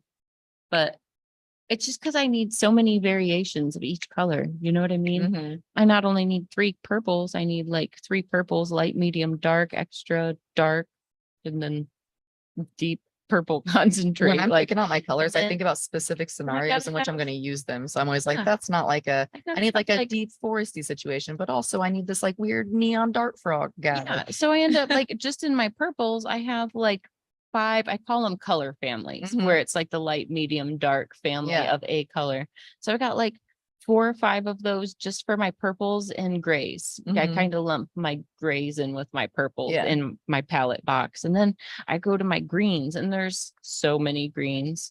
Do you Same. know how many greens you need? Like, let's just say we're putting a neon green glow around anything. That's like 3. 9 colors of green. 3 for most people and like 13 for me. Yeah, like you're going in. And And then I I'm mean, I dipping, I'm think dirty I'm dipping into going- and making new Going ones. from and, like, black to like green or turquoise concentrate to a forest green to an emerald green to like an avocado There's to a 5 grass greens in that- green that, to a all the way yeah. to a yellow. You know what I mean? Like if you're love it. building a Oh, yeah. green glow, you got to run from the darkest to green like all the neon way. yellow. But you got to go with like the richest Yeah. of each because you need it to look like it's glowing. Where like if you're building like a tree and moss, and that's another 16 different colors of green. Yeah, but not then you quite gotta- the same glow. We're not even talking about the olives yet. Oh, shit, not the olives. Not the olives. I have so many olives as well. Pinks? Yeah. I have Neon so many greens. I pinks. have a billion neon greens, pinks, and yellows. Those are the things that are like to me. And like yellow to me also means orange. I just think yellow is all of it. So it's like yellow, like yellow is like orange to brown. And that is my yellow collection. Yeah, that's a way to look at it. Yeah. But yeah, when I need to re-up on many of my colors at the same time, it's like, oh, this is going to be an expensive order. But it's always nice to talk to Jamie over at Tommy Supplies. She's always been one of my like what's going on in the industry kind of gossips over the years. We actually this year we did a few different shows where they happened to be at, so it was nice to like catch up. She has the same kind of dog as me. Pretty cool. He's all black and handsome. Is he also licking your knee bits? No, he randomly? did not lick me. I was actually like, oh, I wish Oh, my she's so dog nice. didn't lick like this. She gets you in like the most like yuckiest spots, like in between your toes or like behind your knee, or like just like slimes your whole leg to the point you don't even feel the licks anymore. You're like, okay, that's just where I am. I had a meeting with my manager yesterday, and she was like sitting in the rocking chair that I have like across from my coffee table, and she had her legs crossed, and she was wearing like capri style pants, so like a small portion of her ankle was showing. And Lolo goes over there and is like Yep. profusely licking it. I'm like, Lolo, I'm The one right piece of here. skin that's showing. She's Yep. like, I really don't mind. I was like, oh man, if you let her Ugh. know that, she will lick and lick. Your skin will be like, gone. Yeah, she Ugh. won't stop. It's her favorite game. Don't let it happen. It immediately almost like, bleh. So funny. Ugh, she's so sweet though. I just want to let her if it wasn't so gross. It's like she gets a full mouth of water first. And she's like, She does sometimes too. And like, I don't know. She's wonderful in every way. I love my dog. She's a great dog. She listens well. I could go on and on about like I had a lot of work training her and stuff. So I don't want to like make it seem unrealistic, but a lot of people put a lot of work into my dog. She's a really good dog. The licking is the only thing I would change about her if I Yeah, could. she's The perfect. That's all I'm licking. only Yeah. thing I would change. she's But a homie, but she like when she brings you her toys first and she hangs out there, that's fine. yeah. But as soon as like you have skin exposed, she's like, oh yeah. And Well, are like you getting she'll be up? chilling with her head on your lap, like awesome. And then out of nowhere, you'll get like a tongue like strategically on the inside of your arm. That's Yeah. the worst. Ugh, Oh man. sad. How do we end up surprise. talking I about don't my dog know, again? man. She's great. She's my homie. My dog is starting to look like a dog again. So that's Good. nice. Yeah. He had like hot spots on the side of his face. Oh, that's right. You know what? I was actually He just shaved his whole face. It looks so sad. it was actually just for the first time today. I was my cat was kind of itching. So I was like, you know what? Let me put some preventative flea stuff on you. I haven't seen any evidence. So I've got this like natural, it's like diatomastic earth or diatomaceous, however you wanna, Mhm. whichever crunched up diatoms. I sprinkled crunched up diatoms that smell good all over her. Okay. And I sprinkled Lolo too, because they both love the attention. Yeah. Um, Our dog is getting like these wipes to like clean off his face like every day. Like we have to like scrub his but face. while I was He in loves there, it. He just like I thought of you because I had some hotspot stuff back there. And I was like, I bet she's already got something like this. But it's been a while since anybody's had one in my house. Yeah. But I would love to try it because his poor little face. He looks like he has road rash. It's It'll so clear sad. up And quick. he's a golden retriever, so he's all fluffy and cute and long on one side, and there's like bald spot on the side of his face, has all these like crunchy little scabs. It's yeah, so they look sad. miserable, but it'll heal up Oh, quick. And we're getting it won't baby. be too long. I feel like October dogs' coats fill out again and he'll come back to shiny and So beautiful sad. and long haired. It'll be okay. He just looks so miserable. Like he gives you hugs. So we taught him how to do like the hugs thing where like we made a triangle and like pet his face when he was younger. So he loved that. So we go like, give us a hug every time we did it. And we would stand up and do it. So he'd like hop up and now we can just ask him and he hops up and gives us hugs. My dog's he so hops short up that and I he- pat my legs got his and cute little encourage her to face. come up. He like, no, he gives full hugs on the sides of his arms so he doesn't hurt you. It's beautiful. He goes full into it. Full into it. Kyle's had a hug. But he like is sitting there all beautiful and then he turns his face and it's like, like, like Phantom of the Opera. It's so terrible. Oh, you're half cute. Yeah, it's really sad. Don't worry, it'll come back. My poor baby. It'll come back. Heat does it, stress does it, all those things, but it'll clear up. So in case you guys don't know, I got roped into doing the Tattoo Weekly on Mondays with Lauren and Gabe. So it's kind of like this, but a lot more organized and more like tattoo current events. I mean, I guess we talk current events, but it's a little bit more like for the artist and for those who like really want to be in the know, where like we're trying to like help you understand how to get good tattoos and know the Yeah. difference. But Monday mornings, I think in the near future, we might be moving to Tuesdays. I don't know. Do you have the lineup of guests I do. for that for the next few weeks?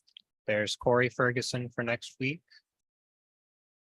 Mm-hmm. Mickey Schlick the following, and then Gunner the following week after that, That's pretty cool. That's those and three. Caroline Evans. Oh, nice. That's four pretty heavy hitters. We have a So guest artist coming to Red Tree soon, don't we? Yes, next Sunday, Monday, who it is? Who's coming? Jaded Moon. Oh, I forgot she was coming. I knew she was coming, but I totally forgot. I don't think I knew it I was think this she'll be soon. across the room for you there in Jordan's. Okay, okay, yeah. I don't think I realized she was gonna be here so soon. Awesome. Well, Jaded Moon's gonna be here in Columbus. She does a pretty specific style of tattoos. She also does pretty specific locations for these tattoos. I have a lot of Gonna pull questions some for of her her. work up. Yeah. You With are my gonna love upcoming her. tattoo, I have a lot of questions. You are I kind of gonna have a love couple her. questions too. I'm interested.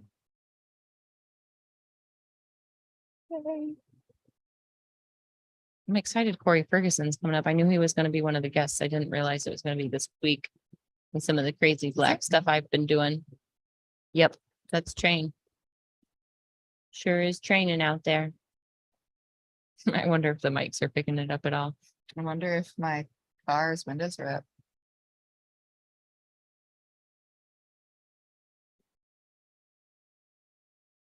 Is that from Rocky Horror Picture Show? Where? That is Frankenfurter.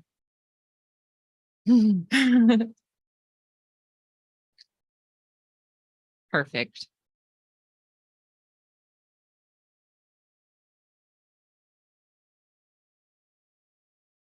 Yep, she's kind of known for the risque tattoos. There's not really much that she's shy about, but man, she's awesome to hang out with, awesome to be around while she's working. Is she gonna be here just for a few days? Yeah, Sunday, Monday. Just Sunday, Monday? Mhm. Well, hit her up, see if she's got any openings. I feel like we've talked and talked We did. about all the We did things. talk. Is there anything else we want to talk about? You I wanna, think we did it.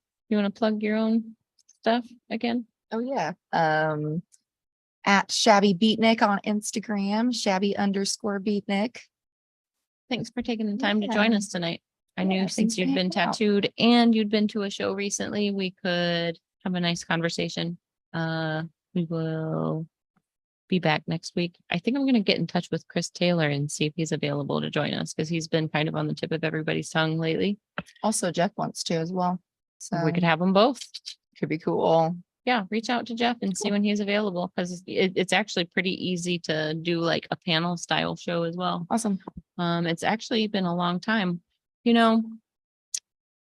way back when we were still in like the 30s of episodes, maybe even not that far along, we did a bio night where we had a whole bunch of different bio artists You know, join you've been in. talking about bringing it back for a little while. Are we going to finally do it? We could sit down and organize a bio night. We could organize a new school night. Jeff and I would be a Speaking menace of to Gunner- society together, I think.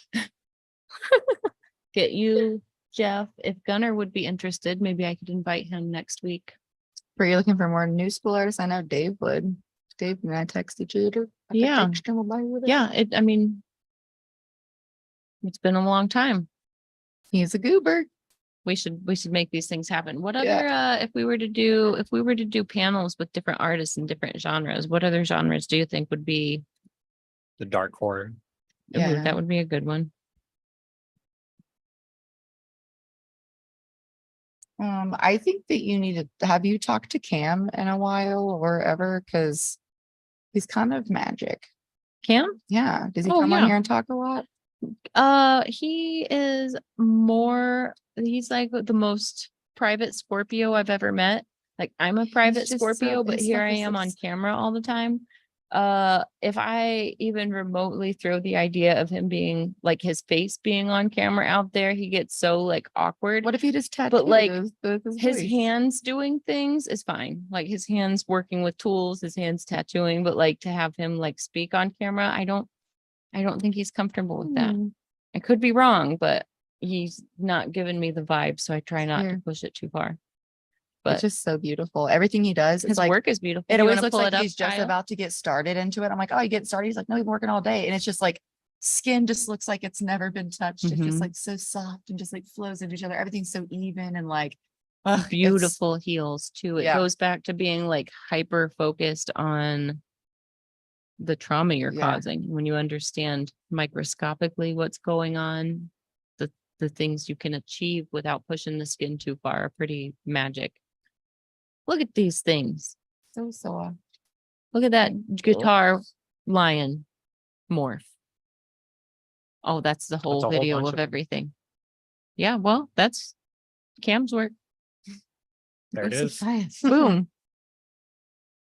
I love that he's starting to incorporate more color as Like well. this guy right here, like the video of him tattooing right there with that guy. Yeah. Oh, come back. Everything's just so like happy. I love how he like works through a piece too. Just a lot of times he'll work like background in, and for me that's a really efficient way to work as well. But he definitely is very systematic in the way he applies his tattoos, and each little piece is perfect before he moves on to the next perfect. He's definitely not one to like, he might jump piece to piece, but that piece is going to be finished and beautiful before he moves to the Yeah. next.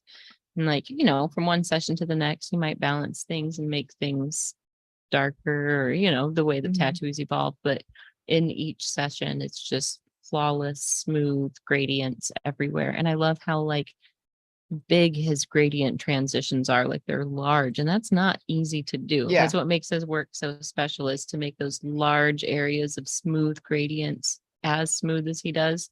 Derb does that with color, which is mind blowing. But to see Cam do it the way that he does with black and gray is like, man, this is next level. And like, he's got so many more years to grow Mhm. and keep growing. And like, I can't wrap my head around the stuff that he'll be doing in 10 years. You know what I mean? Yeah. Like his projects are getting so big and so just on That point. big And chest like, piece he was working on the other day was like a chest to the belly. level of elegance that he achieves on, like, whether it's a male or female client, there's this element of elegance in all of his work. So I think as this project start becoming like full body suits Mhm. or partial body suits, I feel like once he has the freedom to really like stretch his tricks out that much, he's just going to be like, I don't know, I think he's going to grow into something we haven't ever seen before, just because like he's just Mhm. so hyper focused. Yeah. Yeah. So, and like I said, he's very systematic in his approach. So when you're like hyper focused on each step of the system,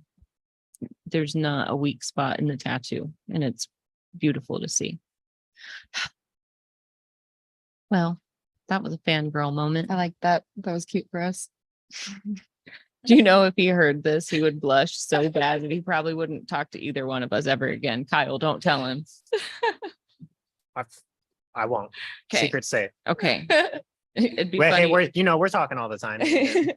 It'd be funny if he was like, I watch your show every week. This is what you say about me. He'd be like, well, yeah, you know, magic. Duh. Well, think we should wrap up? Yeah. We could keep talking, but we've jumped down a lot of tatty Yeah. rabbit holes. I also am really excited because I have a drawing I want to go home and do. Okay. Kyle, do you have anything you'd like to add? Anything you're looking forward to coming up?